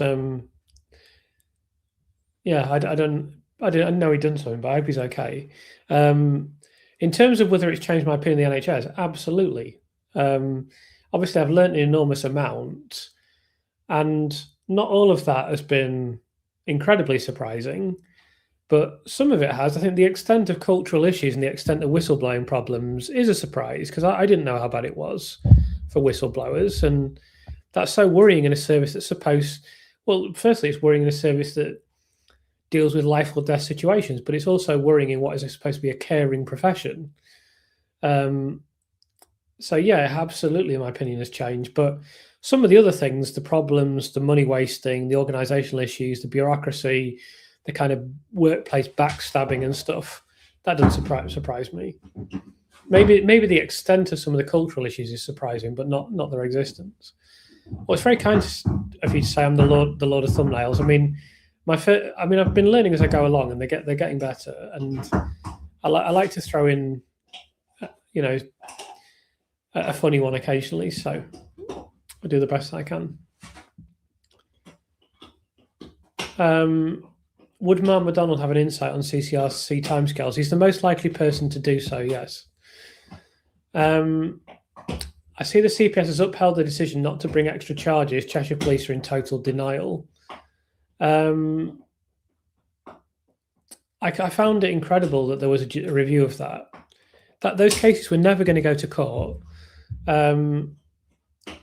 It's just utterly ridiculous and totally wrong that parents have been upset for no reason, no good reason at all, over cases. It was so predictable that those cases would never go to court.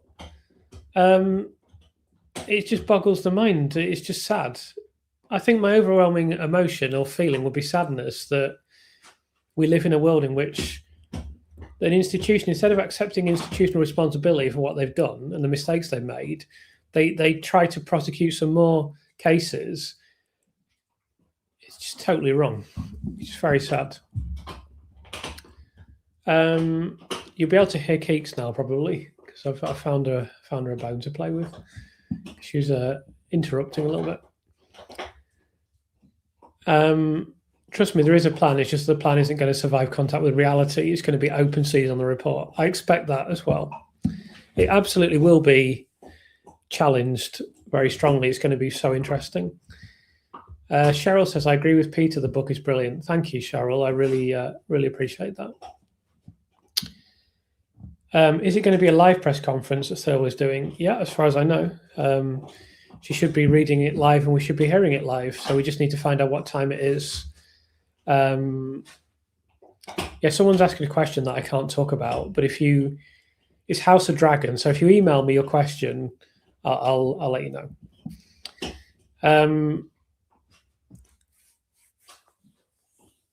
The Ockenden report was brutally honest, so why can't Thirlwall? It's because of the terms of reference, because these stupid terms of reference that say we have to assume Lucy Letby is guilty, so that makes it impossible. It should have been paused, or it should have been at the very least, the terms and conditions should have been broadened. But I think really it should have been, it should never have taken place. In my view.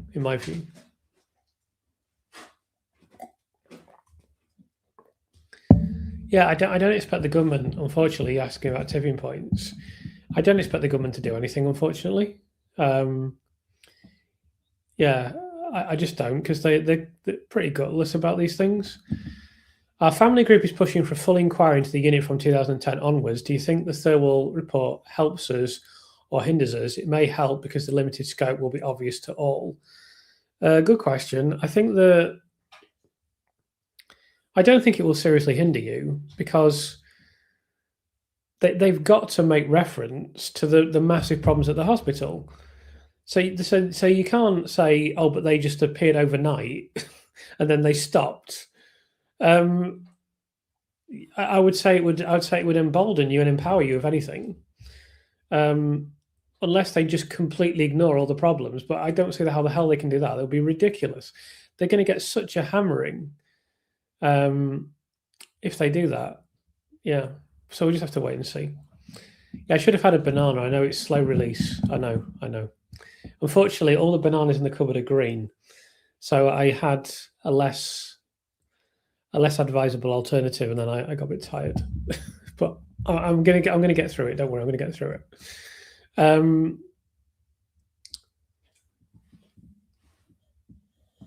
Yeah, I don't know what time I would do a live stream on the day, and I don't even know if I'll be able to. It'll be dependent on various things, but if I am able to, I'll do one, and if I can't, I'll do one the next day. Do we have any indication on how long the report is anticipated to be, and therefore how much time it will take to review thoroughly? No, we don't. No indication whatsoever. I couldn't even begin to tell you. We'll just have to wait and see, and it'll be what I know is that lawyers waffle on, and it has to be a fairly lengthy report. So imagine if it's 2 sides of A4. That they can't do that. It has to be a fairly lengthy report.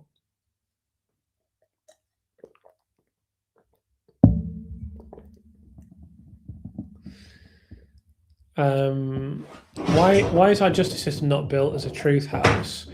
I wonder if it is rooted in established in power, hierarchy, misogyny, ignorance. By the way, burst out laughing during the Danish pastry break. Oh God, that was funny for you. It was a bit of a chaotic one because Kiko decided to throw up, and then she wanted to eat half the Danish pastry. So yeah, I mean, as soon as you put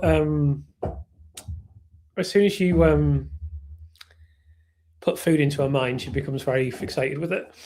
I think in answer to your question, it is absolutely because it's rooted in these things. Certainly power and hierarchy.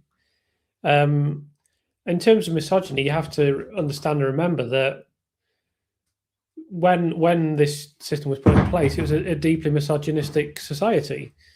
No comparison to today. Whatever criticisms we may or may not have today, no comparison to. As I say, there hasn't really been reform of the criminal justice system since Victorian or Dickensian times, and there's no doubt that there was a two-tier society at that time. That's not open to debate, really. So I think absolutely it is rooted in those things. I mean, to this day, it's definitely a reflection of power and hierarchy, no doubt.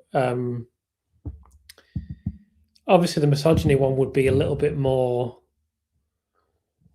open to debate. You've heard Lulu talk about this, of course. I think there is still prejudice built into the system, but I think power and hierarchy are the most significant factors today, of course. One of the earliest things that struck me from the media reporting on Lucy Letby was her friend Dawn saying on Panorama she doesn't believe she's guilty. There's something powerful in that. It was a very brave thing to do, of course. We discussed this recently with Jonathan. It's very courageous to go out on BBC national television prime time and defend someone. And she knew her friend could be found guilty, but she knew it's the right thing to do. So I really admire her for that, and I hope she is okay in herself, and I hope her life has a lot of happiness ahead of her, and I hope she can be reunited with Lucy relatively soon. So Anna says, I honestly cannot believe she's putting out the report. Surely it's going to be a shit show either way. It would have been so easy for her to announce a pause until after the CCRC decision. I'm surprised. Basically, very, very large majority of people that I spoke to were surprised. All the advice I had was that it wouldn't happen. So, yeah, it's I feel the same way as you, but it seems to me that so Sam from the Facebook group, I think, called this, and I think it does come down to money. It comes down to they spent a load of money and they want to release the report. So what can you say? Do you know anything about the WhatsApp messages? Why might they be relevant? So the Thirlwall Inquiry has the WhatsApp messages between the consultants that we haven't seen, and they might be incredibly relevant, of course. They might say all kinds of things that are incriminating for them even. We don't know because we haven't seen them. But we absolutely should see them, but we haven't. So I'll leave you to reflect on that.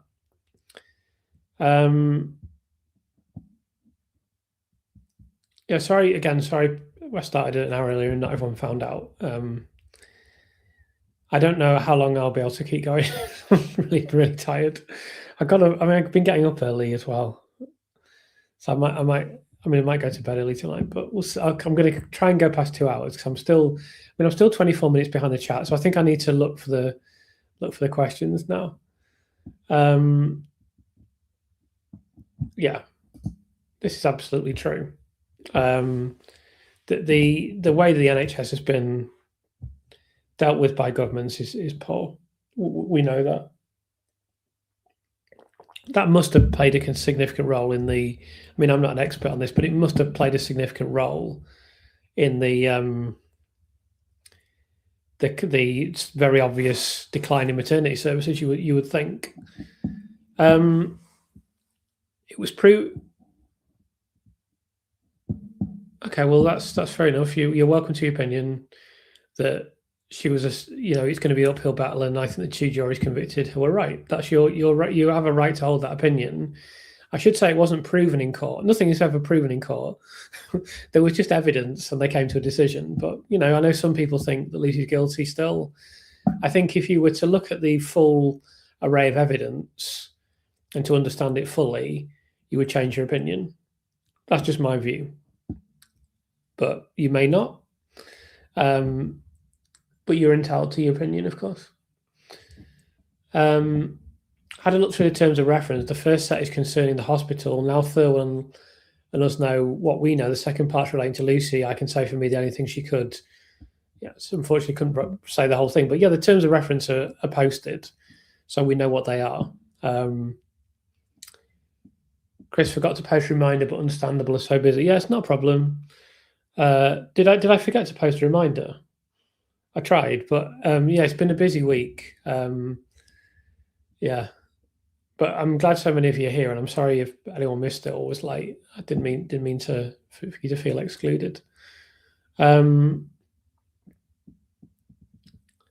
thing our state got right here is our public transport, like rail, buses, trains, and ferry, all amazing, and aircon 50 cents fares. It's life-changing for so many. I think, Anna, virtually every country's got it better than us. I mean, that applies to many European countries. It's just so poor now in this country. It's really disappointing. And the thing is as well, that perpetuates people having cars. So there's more and more cars. The roads can't handle them. The roads get worse. There's more and more traffic jams. It becomes less and less pleasant to drive a car. It's just that we're just not in a very good cycle as a nation, to say the least. That's just a fact. Yes, so someone said there's 1,000 experts. There's over 1,100 now in 19 nurses. And I'm sure they'll update me soon and say it's 1,200.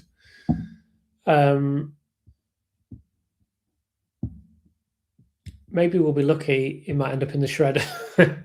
Yeah, that'd be good.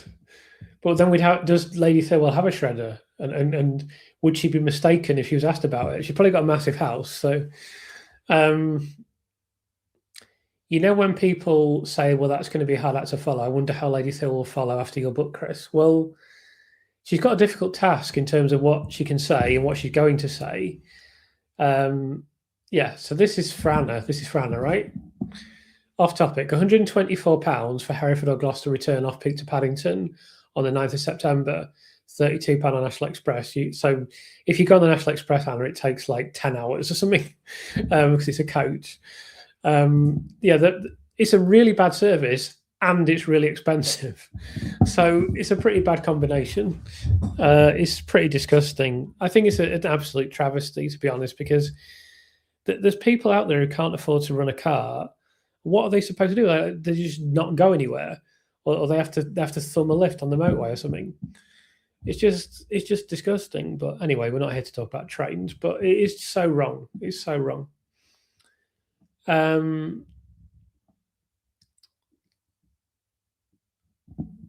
go a bit further down. Yeah, I won't talk about other YouTube channels. It's not something I like to talk about, so I won't talk about that.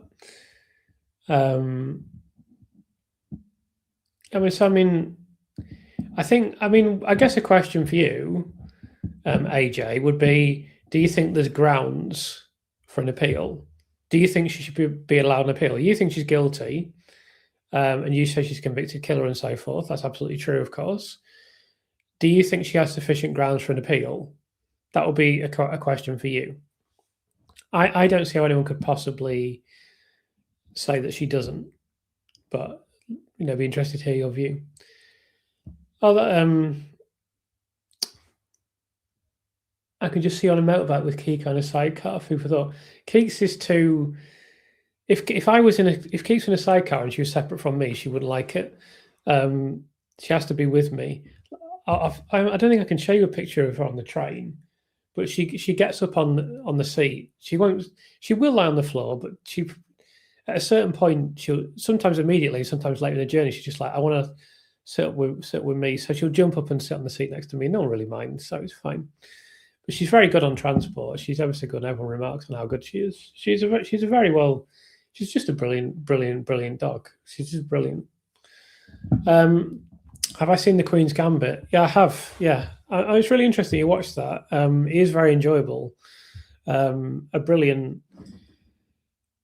If I was an actor like Anna Taylor-Joy, is that her name? It's so difficult to move on and do something else. She looks so distinctive in that series as well, with her hair flipped up at the back and stuff. It's very, very, very, very enjoyable. That's all. If you don't know, you probably don't know this, Catherine, but that's all very loosely based on real events in chess. She is quite, not exactly, but there are similarities with Bobby Fischer. And Bobby Fischer's character doesn't appear, and all the other characters are to a greater or less. It's all kind of loosely based on real events, very, very loosely, but it is not dissimilar to the chess scene of the time when it's depicted. I always found it really moving. I don't know about anyone else who's seen Queen's Gambit, but when she goes back to her old school and her caretaker's died and she's never heard from him again, and she just thinks he doesn't think anything about me, or he doesn't mean anything. It just, we played a few games of chess and all that. And then he's got all the cuttings of her on the wall, and she's like blown away by it. That is really moving and really touching. I cry at anything, so I'm liable to start crying now, but I think I've got it under control. But I do get very emotional about I'm quite empathic with people, and I never cry about things that happen to me, but or very rarely. But I thought that was a beautiful scene. Have you heard Andrew Malkin say, oh yeah, sorry, this is not to me, that's fine. Any news on the update on Dewi Evans that you hinted at in a recent video? This won't be coming until October. My bits will be coming in October, and there's going to be stuff coming out. Just wait and see. But you'll have to wait a little while, and you'll see them sooner or later. What happens now to all those people who hide behind "I can't comment due to the ongoing Thirlwall Inquiry"? Well, they can't say that anymore. But I don't know. They'll just have to not say no comment. It's basically what they do. So yeah, let's go a bit further down. I love Kiko's background noise. Dogs are the best. They are the best. I mean, they bring so much joy into our lives. Yeah, I mean, I think with respect, my friend, we are very aware of what happened in court. People who watch this channel, we know what happened. Um, you know, I've seen an enormous amount of the court proceedings, and more than the gentleman who runs that channel. And I don't wish to criticize him, but he's lacking in analytical ability. When you understand what actually happening, I mean, I've done a lot of the court transcripts on this channel, and I'll do a lot more in the future. I only scratched the surface again of what I've got, so there'll be a lot more in the future. But I can't, I mean, it's impossible for us to accept that we don't understand the case, or that if we benefit from listening to another YouTube channel. I mean, that's just not something that people are going to do, because people here do know the case; they know it inside out. So, and I think no one could say that I don't. I think anyone that claimed I didn't, that would be pretty tenuous and pretty dubious. Cake is good, as is chocolate. Yeah, I've been trying not to buy chocolate. I've not been on a diet, but I was trying to lose a few pounds, because I put a few pounds on writing the book and doing this, because I needed my energy, and food got me through it, and I enjoyed doing my cooking, and I did put on a few pounds. So I've nearly got them all off now, and I'm nearly back to where I started. So I banned chocolate for a bit, and I banned cake, and I banned crisps. But yeah, when I get down, I'm like 0.7 pounds away from where I aim to be. When I get down there, I'm going to bake a cake for myself, because I think I deserve it. Yeah, I think so. You say here 90% think Lucy's conviction is unsafe. I think among those that have looked at the case, it's 98, 99%. And I think most people now realise, certainly, that this is a wrongful and unsafe conviction, definitely. Yeah, it's a shame that we don't get trolls anymore, isn't it? Yeah. No one's asked me about the handover sheets for ages. And I haven't been able to do a pin of shame for a really long time now, which is a real disappointment for me. What can you do?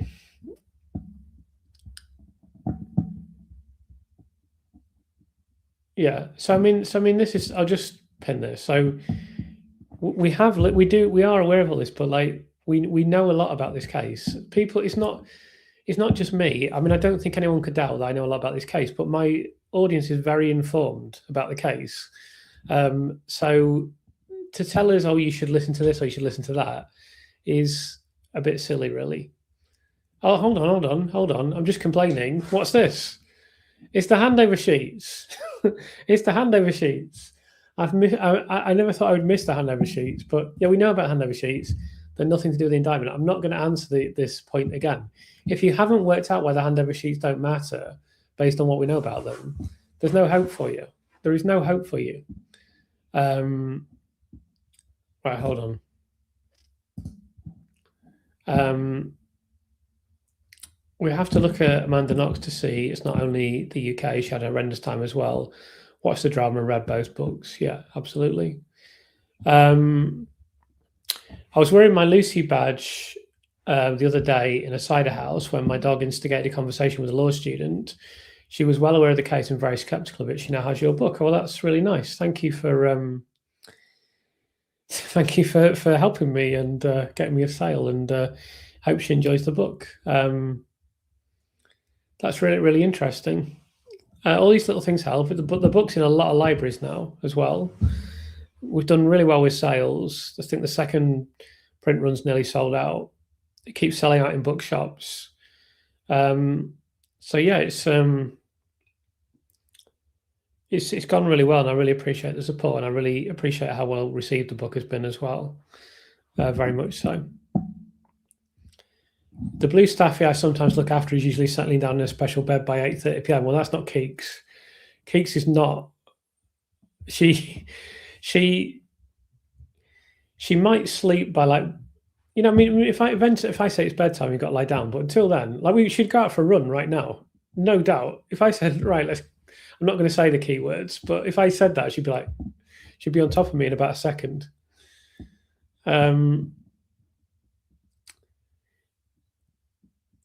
I understand this is a pro Letby channel, but what gave her away is the killing by her of the triplet. But so we've all dealt with this, AJ. Like I really can't answer this because you haven't kept up to date with. I mean, I've literally. It's not just me. I mean, I don't want to take credit for it, but I've annihilated the prosecution case for the triplets and Child O. Annihilated it, and this is because of medical information that we have from experts. So you really, if you want to talk about this topic, you really need to inform yourself because you're not informed, unfortunately. No 7 p.m. reminder this morning, but I mentioned other videos earlier. Sorry if I didn't do a reminder. I'll try to do it next week, and next week it'll be back to 8 p.m. in all probability. Lucy Letby's innocent always was. I'm always respectful of their opinions, but when it's blatantly obvious she's been set up deviously, then I will dismiss what they say respectfully. Absolutely. Oh, Chris, I'm a crier. I'm sure my tear ducts are broke. Yeah. It's when you get older, Denise. It's when you get older. It's because when you're young. I mean, I didn't really used to cry at all when I was younger. At all. I can remember Kurt Cobain dying. I was a big Nirvana fan. I was like, oh, well, he didn't seem that happy anyway. And that sounds really dismissive and awful. But, I was 18 or 17 at the time, and you don't understand anything. You don't, like 27 or how old he was seemed old. Obviously, that's a stupid perspective. But as you get older, you start to understand what things mean. I think even I reread 1984 by George Orwell, and I remember the first time I read it, I was completely focused on, understandably, the totalitarian society and Big Brother and all that kind of stuff. And there's a spoiler alert coming if you haven't read 1984. You should have read it by now. But if you don't want to know what happens in 1984, I'm about to tell you. So I reread it, and I remember there's a scene right at the end. So he has a relationship with this woman, Julia, and then right at the end, so they sort of betray each other when they're being tortured, and then at the end they just don't care about each other anymore. And I just remember how crushed I felt that they had this very cordial conversation. They just don't care about each other anymore. I felt devastated. But I remember when reading it as a teenager for the first time, and I just didn't even care about that. So I think you do evolve as you get older. But yeah, I'm the same. Yeah, if I see something with an animal or something, person going through a horrible situation or an uplifting story, like one of the things that makes me cry that I can't talk about too much is Futurama, where they have a dog. So after this video's over, go to YouTube and put Futurama dog, and it'll come up. It just absolutely, because I'm prepared for it, I'm not going to cry now. But yeah, when I first saw that upset me a lot. I cry so much I suffer from extreme dehydration. Yeah, I mean, I think we've got an empathic group of followers, and I'm really happy to have you in my life for sure. Let's go a bit further down. Yeah, I'm not going to answer any more comments about Lucy being guilty tonight because I've answered a few, and they're not in any way constructive. But if you're someone, there's a thing I always ask: is someone going to raise a constructive question? But they never do. Let's go a bit further down. I'm just picturing Thirlwall putting the report into ChatGPT saying, "Don't mention Lucy's guilt, don't mention the hospital bosses, protect me from legal action, etc." So many latties, and that's it. I mean, it's extraordinarily precarious for her. I don't know how the hell she's going to do it. and that's why the only conclusion I can draw is it's going to be watered down. But there are possible things you can say. Keeks is just arranging a bed.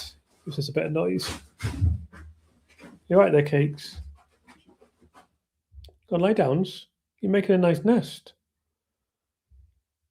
I don't know what's wrong with that.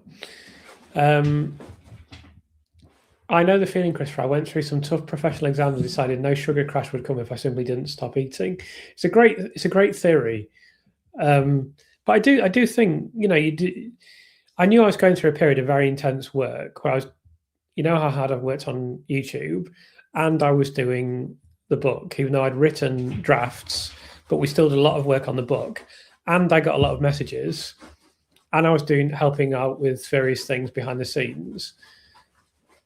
And it was just, and I've got Keeks, and Keeks takes 3 hours energy a day. So basically all I did for quite a long time was work and look after Keeks and sleep.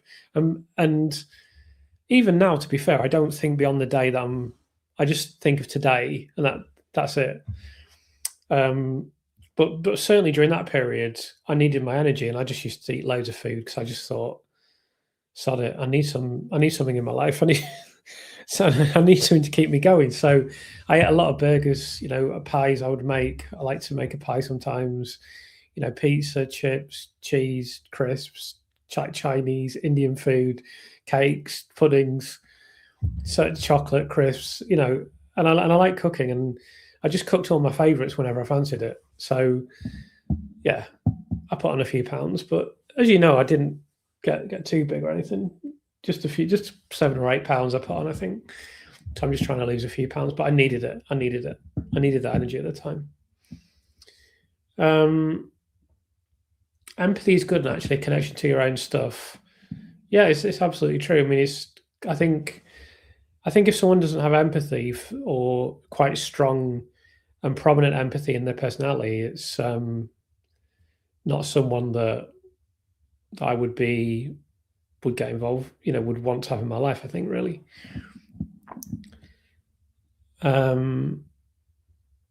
Yeah, you're absolutely right, Denise, about the transcripts. I thought Lucy told parents they needed to be transferred because Councillor Chester, yeah, that's absolutely true. Kate Walker's one of the parents. So Lucy told them, she fought for Kate Walker's daughter, I think it was, to be transferred to another facility. And she didn't have to do that, and she arguably saved that child's life. Another one. Even I am informed, and I'm just a random guy from Germany. So I mean, come on. I mean, people don't have any excuse now for not being informed.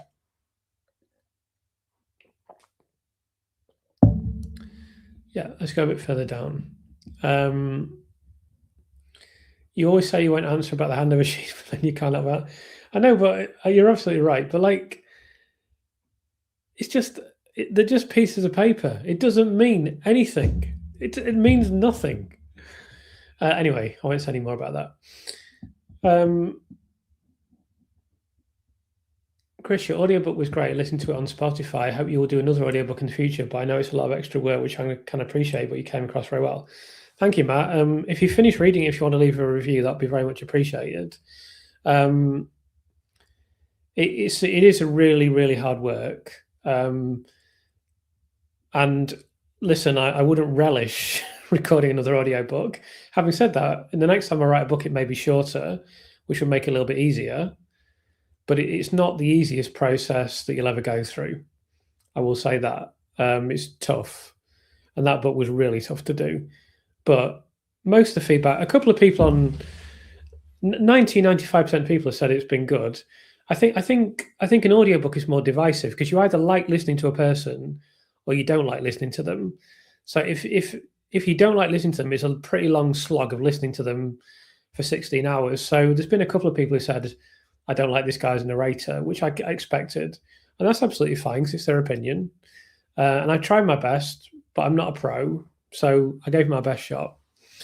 And to get some good feedback on that has been nice. And I may do one in the future. But the fact that I can do it and do it competently and people are happy with it is nice to know in case I have to do one again. I've had no response from my MP. Will email again in the morning. Marie, keep trying. Keep trying. Will the consultants be a bit nervous about Thirlwall? Possibly, because they might say something about the consultants. We'll have to wait and see. So I don't know. I never thought Lucy guilty. My initial thought was she's being used as a scapegoat. So I had my half an hour, 40-minute period where I thought she was, and that was just because I heard it on the radio. But it very quickly became apparent to me that this was an unsafe and a wrongful conviction. I can tell you're an Alan Partridge fan, Chris. Did I say something that gave that away? I think everyone likes it, or most people like it that watched it. I wouldn't say like I'm a bigger fan of some people, but I've seen a lot of it. So, it's a very good character. I always wondered if it was based on Alan Titchmarsh to some extent, because they've got similar names, obviously, and he just struck me as very in the Alan Titchmarsh ballpark. Don't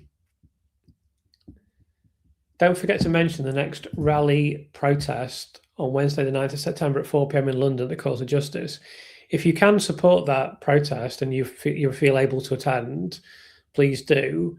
I personally cannot attend, so I won't be there. But if people can attend, then please do, if you're able to do so.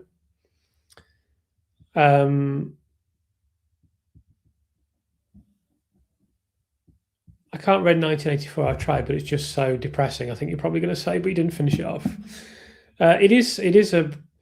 It is brutal, and it is not the most cheery read. But it is I'm a big fan of Orwell. Orwell was a big influence on me as a writer. All right, so this is a good tip. But yeah, I do really like 1984 and some of Orwell's other fiction as well, not just Animal Farm. Read all this fiction. I like the just keep the aspidistra flying and coming up for air. Both very interesting. In Coming Up for Air, you can really see his ideas for 1984 forming. But if you think it's depressing, I can kind of understand that. Get yourself and Keek up to Scotland for a beautiful train trip. Plenty of seats and very scenic, especially the Highland Line. Doesn't help if you're working in the city, though, Marie. So I might stay in Scotland at some point if I get some time off. I know Ricky Gervais is not for everyone, but in his series Derek, there is a scene with a dog called Ivor. That's the only time I cried at the telly. Yeah. I've not seen that, but I know if it would make you cry, it will make me cry. That's just absolute certainty, especially with dogs. I watch the Dodo channel. I've mentioned the Dodo channel before, and I don't watch it that often, but whenever I do, pretty much almost inevitably will cry because they'll rescue some dog in horrible circumstances. And it's usually tears of joy for me that they take it. You see these people who are, to me, are my heroes, who just take a dog in horrible circumstances, nurse it back to great health until the dog is happy and healthy, and then hand the dog over to someone else and then do it all over again. These people are just gods to me, and goddesses, and I never cease to be moved by them.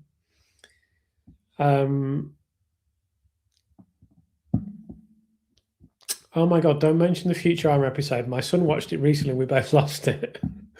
I saw a post that said a dog may be a character in your life, but you are the whole book. Yeah, absolutely. You are the life, and that's why I try to give her everything I can. I took Keeks out with some friends yesterday, and she got spoiled. She is a very demanding dog. Even with 7 people paying constant attention to her, she still whines about stuff because she just loves to get attention. Like when the supermarket person brings food to me, she just gets so excited and she just goes straight out and says, "Right, now you have to give me attention." So I hope you, I'm glad you stepped out. I'm glad I gave a spoiler for 1984 because that is a really important part of the book. So I'm glad you didn't miss it. You didn't hear it, rather. But yeah, the Futurama episode is very, very touching. If anyone ever sees it with a dog. Yeah, I'm not going to read out any more guilty messages because they're just silly. Have I seen the film Ring of Bright Water about the man who befriends an otter? No, I haven't, but I know about it because it reminds me of Bambi, for example. I think Bambi is absolutely brilliant, but it is also brutal. Um, and I have really mixed feelings about whether it's a good thing to tell children about the reality of life or whether you're just showing them something that is so upsetting. Can it really be justified?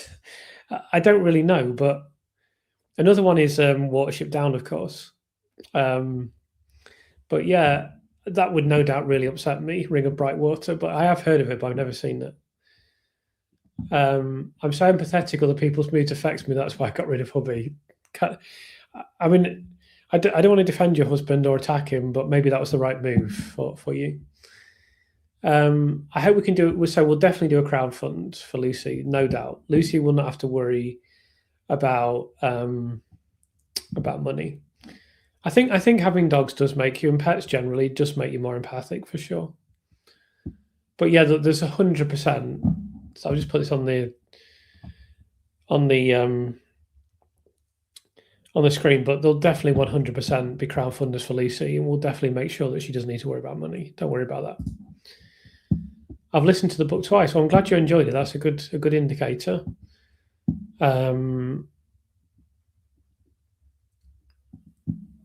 Yeah, I mean, we don't really care about that. Hi, Chris. Sorry I'm late joining. I got engrossed in family tree research. Well, that's interesting. I have heard back from my MP and did forward you their reply. Hope you received it, Andrea, I should say. Let me have a look. When did you forward it? Out of interest, because I've had a few replies recently, and I always respond. And I remember a gentleman getting in contact with me, but I don't remember seeing yours. Let me just have a look. Oh, maybe you did, and maybe I responded. I haven't got any unread messages in my mailbox, so yeah. Oh, that's nice. I'm glad you got 3 dogs. I mean, 1 is enough for me. I've had 2 before at one time, but 3, you need a lot of. Like I've got basically no control over Keeks. I've got a minimum level of control that I need to have as a responsible owner. Beyond that, I mean, she's very difficult to control in terms. You'd have to really train her harshly, and I don't want to do that because I love her and I want her to be happy. I don't want to train her personality out of her. But anyone who's met Keeks, and I hope more of you meet Keeks in the future, anyone who has met Keeks will know she's not an obedient dog. Obedience is not her thing. She's not bad. She's good. She's a good dog, but she's not. I must do as I'm told. That's not her outlook at all. I mean, today I wanted to leave where we went for a walk and I was throwing the ball for her. I wanted to leave, so I needed to get home. And I walked away and I walked 50 yards away from her and she just stood there like, we're not going yet. So I had to go back because there's a possibility she wouldn't have gone even if I got all the way around the corner. And so she's not. And if I'd have put the lead on her, she wouldn't have come. So she's not. Obedience is not really her thing. It's not really her thing. Love that you have Kiko, dogs and animals makers, so empathic. Yeah, they're the best. They are the best. Bye to Julian. Thanks for being here. I'm nearly caught with the chat, so it's only going to be about 2.5 hours. This. Agree with you about George Orwell, Chris. Such a shame he lived to only 46. He could have done so much more. Absolutely true. He did do a lot of great work in his life, but yeah, it's always sad when. I mean, I always quote Mozart. Like I haven't bought it yet, but I've been eyeing up Mozart's complete collection of everything he recorded, which is something like it's ridiculous, like 175 CDs. And he died like when he was about 35. That's a tragedy. That is an absolute tragedy because he had another 50 years of composing in him. His CD collection could be like, 500 CDs or something. Who knows what he would have written and that he didn't write. Such a tragedy. So, yeah. Hi, Chris. Your book and what you're doing for Lucy is... So this trailed off, but I really appreciate the support. I'm sure you were going to say something kind.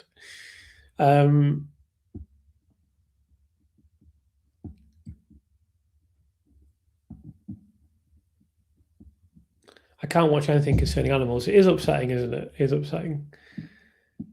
Hi, Chris. What you're doing for Lucy is amazing. I love your commitment to Kiko. Thank you. Keeks is very special for me because I never had a dog before, and she wasn't my dog originally, and she just, for some reason, chose me. So I guess she's, we have an incredibly strong bond, and she means a lot to me. So we love being together, and we're very, very, very bonded indeed. Do you think if there is a retrial that Shuli might be invited to come over again? Yeah, absolutely. I don't think there will be, but if there is a retrial, he'll absolutely will give evidence.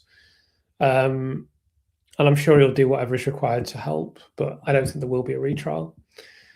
I don't see how there can be. Very kindly, Jessica. I'm not going to read out any more pro-guilty comments. You're entitled to your opinion, and you've not said anything rude, so I don't ban people for having an opinion. And thank you for saying something nice about me, but I'm not going to read out any more. I talked to a doctor recently and asked why he thought Lucy was guilty. He responded, "You've got to trust the prosecution had something on her." I think that's where most legit public are. Yeah, people that haven't paid attention may believe that. People that have paid attention know that it's untrue. If money were no object, I'd have the world's biggest dog shelter. Yeah, me too. Me too.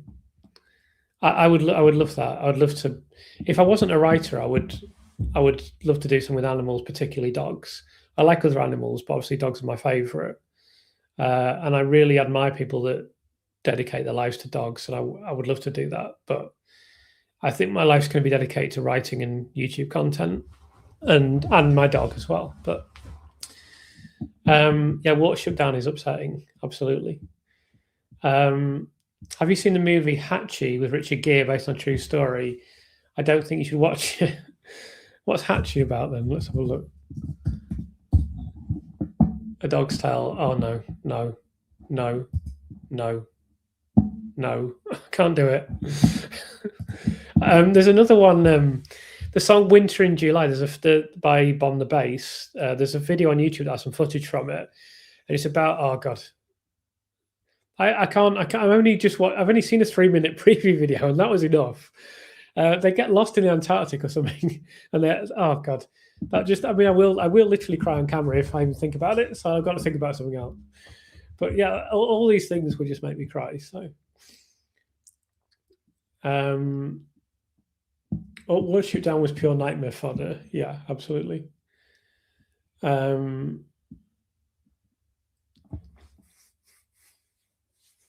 They're all part of the international panel. Mark McDonald said if there's a retrial, he will call every single one of the 33 defence witnesses, but there won't be a retrial. But yes, absolutely.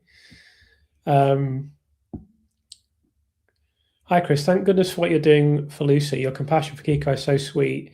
I have 3 baby dogs of my own. That's amazing. I don't know how people look after 3 dogs, though. Your dogs must be more obedient than my dog. I'm super proud of my dog, and she's great. She's amazing with people. I've got this amazing picture of her where my friend's 1-year-old is riding her like a horse. Like literally, if you like young children and you like dogs, that will break your heart. It's a great picture, but she's not obedient. She doesn't do what I tell her to do unless she wants to do it. You have to con her into doing things that you've convinced her she wants to do. Otherwise, she won't do anything. Yes, Chris, was totally the right move getting rid of hubby. I got 2 doggies. Well, I don't want to speak ill of your husband, but that just sounds like a good move. Or your ex-husband, I should say. I cried when I've not seen Castaway, so I won't do a spoiler. If you're not going to say any more about the handover sheets, what about the post-it notes? She lived near a cemetery and she had stuff in her bedroom when she went to salsa club. Yeah, I know.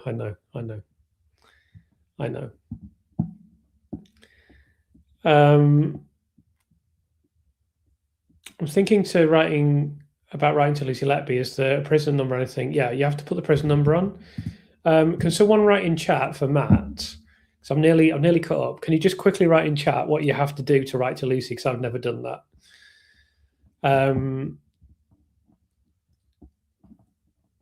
I live near 2 cemeteries, Bernie. It's dead quiet.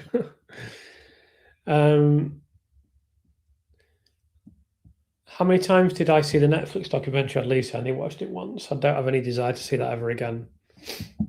Your audiobook was so good. I watch everything on your channel. Thank you, Lisa. I'm glad people enjoyed the audio, but that was a big challenge for me. So I gave it my best shot. Oh, this is interesting. It's thought Mozart had Tourette's, genius, loved clarinet, concerto. I couldn't. It's so hard to pick a favourite piece by Mozart, but I do love Lacrimosa by Mozart.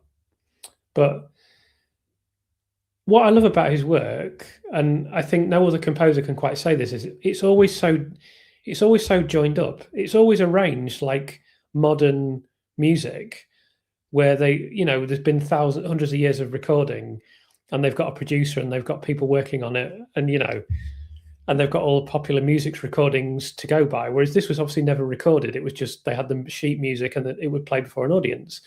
But Mozart's music always has such a clear structure.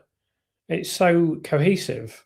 I love many other composers, but I think Mozart was so far ahead of his time in what he was able to do. Like Lacrimosa has such a brilliant start, middle, and end. It's just so perfectly structured. And you don't I love some pieces by Beethoven that I absolutely love and that are so powerful, but they're not as well structured as Mozart, in my humble opinion. As someone who doesn't know that much about music, but that's why he stands out for me. Plus the sheer weight of what he did was mental. I mean, he must have just sat his piano. He must have slept his piano. He can't have done anything else.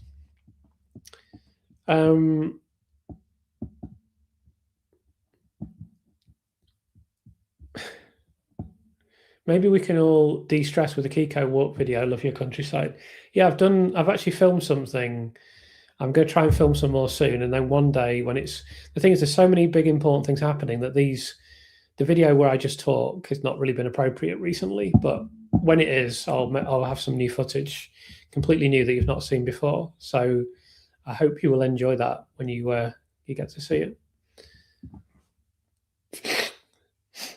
I love my dogs, 13 and 14 now. Oh, they are getting on. So yeah, they're amazing. Dogs are the best. Yeah. I think there's a lot of truth in this. Yeah. I think this is a really perceptive comment, actually. I think it's not only that as well. People want to believe the system works, which is understandable. I Am Legend, apparently there's a horrible on-screen dog death in. So you're telling me all these films that I can avoid is great. I mean, I should watch the one where the dogs get stranded in the Antarctic, because I will probably love it, and I think it has a happy ending, but it will also upset me. Yeah, I've nearly caught you up now. 4 minutes away. I write once a month telling Lucy what we're finding out, 7 books, etc. I think that what you do is really noble, and I really appreciate that. When I get more time, I'd like to try and organise sending her transcripts printed. I know you've sent CDs, but maybe I'll get to do it in the future. I think Thirlwall can wriggle out of this by calling for an independent medical inquiry of suspicious deaths before. Yeah, and she must do that. She must do that. If she doesn't do it, then it's just so daft. Hi everyone, I've been to my daughter's today, so late arriving. Hi Lynn. I'm anxious about Thirlwall, but I know she'll be exonerated. So you can watch the whole thing back. It'll be online soon. I think so. The Lucy Letby documentaries, in a way, it's not fair to compare them, because guys on YouTube, he can do so much that he can't do on TV. I think the ITV one is, very strong, one of the TV documentaries. And then the recent Radio 4 one has some fantastic information in as well. So it's not entirely fair to compare, but I think that's what I would say about them. She does as she pleases. She chose you. You don't want to train a personality out of a Chris. You have a cat dog. You're a cat person. You just don't know it yet. Yeah, maybe you're right. So, I mean, I've probably told the story of how she chose me before, so I won't tell that today. But if you haven't heard it, I'll tell it again in the future. But I do like cats. I'm not. I don't want. I don't want to be too strict with her because I love her the way she is, and I don't want to change her at all. And if that means she's hard work sometimes, and if that means she's not obedient, like I'm not going to put her in crufts or anything like that. I'm not interested. I just want her to be happy for as long as she's here, and just and you see with other people, like she loves people. She's not scared of anything, and I just want her to stay that way. I don't want to change anything about her. I just want her to be the way that she is now. So, I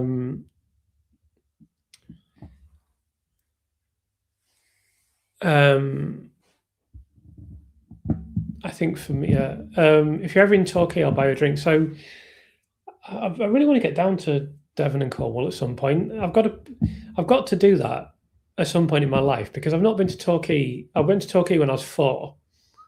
It's one of my first things I can remember doing. I've not been back since, not been to Cornwall ever. So I really would like to spend some time in that part of the world at some point. So, it just started raining. I was really glad of some rain. My grass was the colour of straw, so it's been good that it's rained. Yeah, enjoying the book. Best not to berate anyone with different views on the case. There are experts far more intelligent than me who have serious problems with the convictions. Enjoying the book, Chris. Thank you, Ashley. I'm glad you're enjoying it. Yeah, what I would say is, I tried to say to them very delicately, look, you need to update your. I think there's no point in me saying to them you should read my book or whatever. They can do if they want, but I just don't know how you could still be here talking about the handover sheets. You need to educate yourself.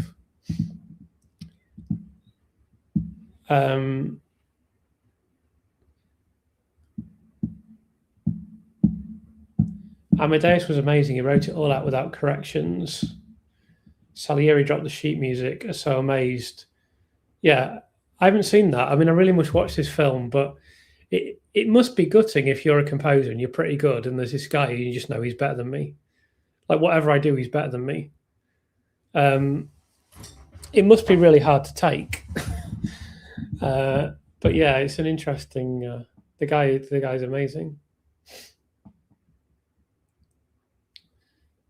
I'm still heartbroken when I hear Bright Eyes. Yeah. I know that book had a big effect on me when I was younger, for sure.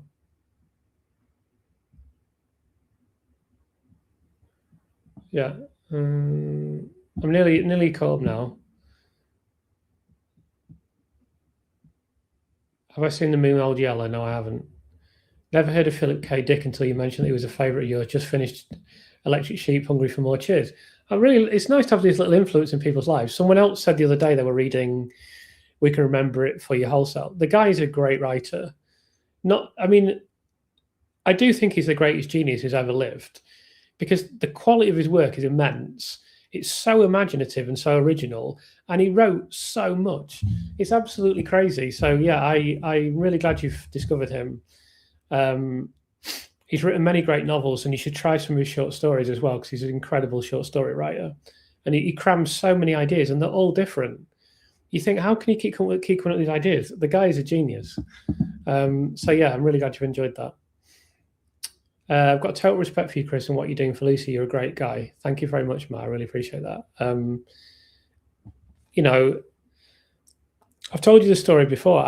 All I wanted to do was be able to help, and I didn't pray, but I asked for intervention from whatever force there is out there, and then it happened. And this is it's the first time in my life where, I needed all the doors to open, and all the doors open for me. So I got the connections, and I got contacts, and this, that, and the other.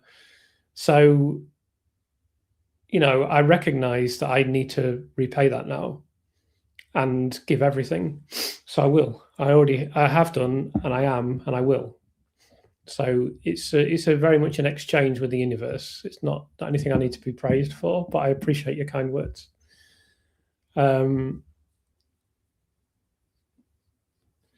I'm glad so many people have got dogs. Yeah, it's. There's a guy in America. I probably mentioned him before, Michael Vick, who was convicted of being involved in dog fighting rings, and that just sickens me. I think it should be life if you do that. I think it should be treated exactly the same way as murdering a person. It should be life. I don't make any distinction between a dog's life and a human's life. It should be the same. It can't be for various reasons, legal reasons, but it should be. Yeah, you're right. You're right. Talking of crying, this was bad, but I think Lucy's mother's howl, it didn't make me cry, but it was so upsetting and harrowing. It's just about gone out of my head now, but seconding that request for another dog walking out in the countryside, Chris. Yeah, I'll do that, Rachel, as soon as I can. I have filmed the first part of that video because I filmed in Edale the other day. So I filmed quite a lot of Edale, but I'm going to be going out on some more walks in various places. So there will be one at some point, but I don't think it'll be until November probably because there's going to be a lot of stuff going on over the next couple of months. Maybe a good time would be after Lucy's case is referred. I could do a reflection on everything at some point. But anyway, we'll wait and see. Kiki is a free spirit. She's a lucky dog. Oh, well, I mean, I feel lucky having her. I mean, she's the best. And, you know, she's such a great companion. She's tired now. She's curled up in a ball now. One of my cats got so stressed in a basket, she travelled with a ferret harness on, sitting on my knee on long train journeys into vets, even with dogs in room. It depends. Like, Keeks is like fearless, but my friend's dog, Kai, who's sadly no longer with us, but you'll have seen her. He's a black staff who's in some of the videos. He was a right wimp. If we were in a car, he wouldn't sit in the back seat because he was too separated. He used to think the seats were a separation. So if I was sitting in the passenger seat and my friend was driving, Kai had to get in the footwell by my feet, otherwise he wouldn't settle in the car. So it all depends on the individual animal, doesn't it? You know. Yeah, I'll have to watch Amadeus at some point. Do you think your book, YouTube videos, and live streams are for different audiences? Obviously, these lives are reaching folks like me. Is it fair to say book is aimed at the people not yet informed? I think that. I mean, you have to. I wrote the book as it not as if you knew nothing, but as if you knew very little. I kind of assumed that people would have heard of Lucy Letby and her case by now. So there's obviously the very short preface, and then I get straight into the evidence. I think that they are for different audiences. Of course, for starters, the book and the audiobook is for people who like listening to audiobooks. The printed books are for people who like reading. And then I guess YouTube videos are for... I kind of assume a certain level of knowledge about the case. I mean, I can't repeat... Because you have loyal viewers and you can't say the same things over and over again when they already know them. So I do kind of assume a base level of knowledge for YouTube videos. And then live streams are really for the hardcore. I mean, I assume people here know what they're talking about, because why would you watch a live stream if you didn't? So yeah, I think they are. I think that's a fair question. And yes, I would say yes is the answer. They are for different audiences. So I'd nearly cut you guys up now. Yeah, my friend's just got a new cat and she's having to do harness walking. Sounds tricky. Love hearing these dog stories. Yeah, it's really nice that Keeks is part of the channel. Keeks is famous. But yeah, we just have a very happy time together. And I think she helped me. She always helps me. Like, I never get depressed or anything. I never feel down. And if I do, you can't be down for long because she's always there. So, yeah, she's an important part of my life for sure.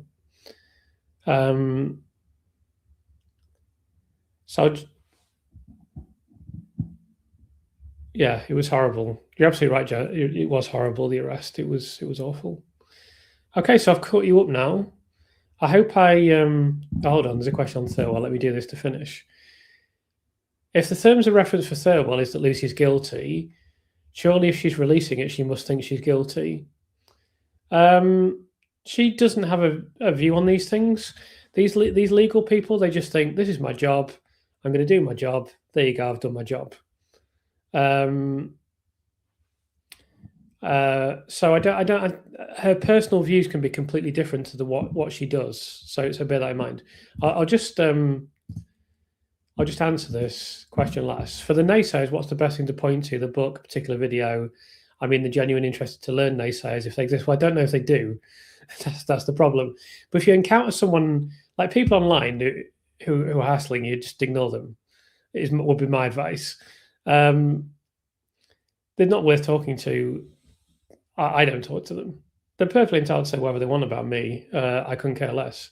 If you're talking about someone who has very little understanding, I think the book is the best thing, because it is trying to encapsulate the whole case in a digestible form, and hopefully one that's enjoyable to go through. In terms of particular videos, if you go to my channel, if you go to playlists, and then if you go to summary videos, I have made numerous summary videos that are intended for people that know nothing, but that are watchable for people that know a lot as well. So that's worth doing. I would say the book first, but videos after that, and particularly the summary videos from the playlist. With that being said, I have got to the bottom of the comments. I'm very tired. I'm hungry. So I'm going to have to say goodbye now. I'm not like Mark, who can do things for 9 hours. Like, I cannot do a live stream for 9 hours. I'm sorry. This is the end. This is like, so I done an over 3 hour one, but that's the most I can give. So yeah, I really appreciate you all being here as always. We had 350 peak viewers, and I don't take that for granted. I really appreciate it. I really appreciate you all being here. There'll be another live stream next week. It'll start 8 p.m. UK time. I've got an interview coming out on Tuesday with Gordon Caldwell, the second part of that interview. Actually, it's going to be 2 interviews this week, in all probability. One is with a returning guest on Friday, and one's with Gordon on Tuesday. So thank you all for being here, and I'll say goodbye for tonight. And if you missed the start, the recording will be up very soon. So look out for that. Thanks again. Bye now.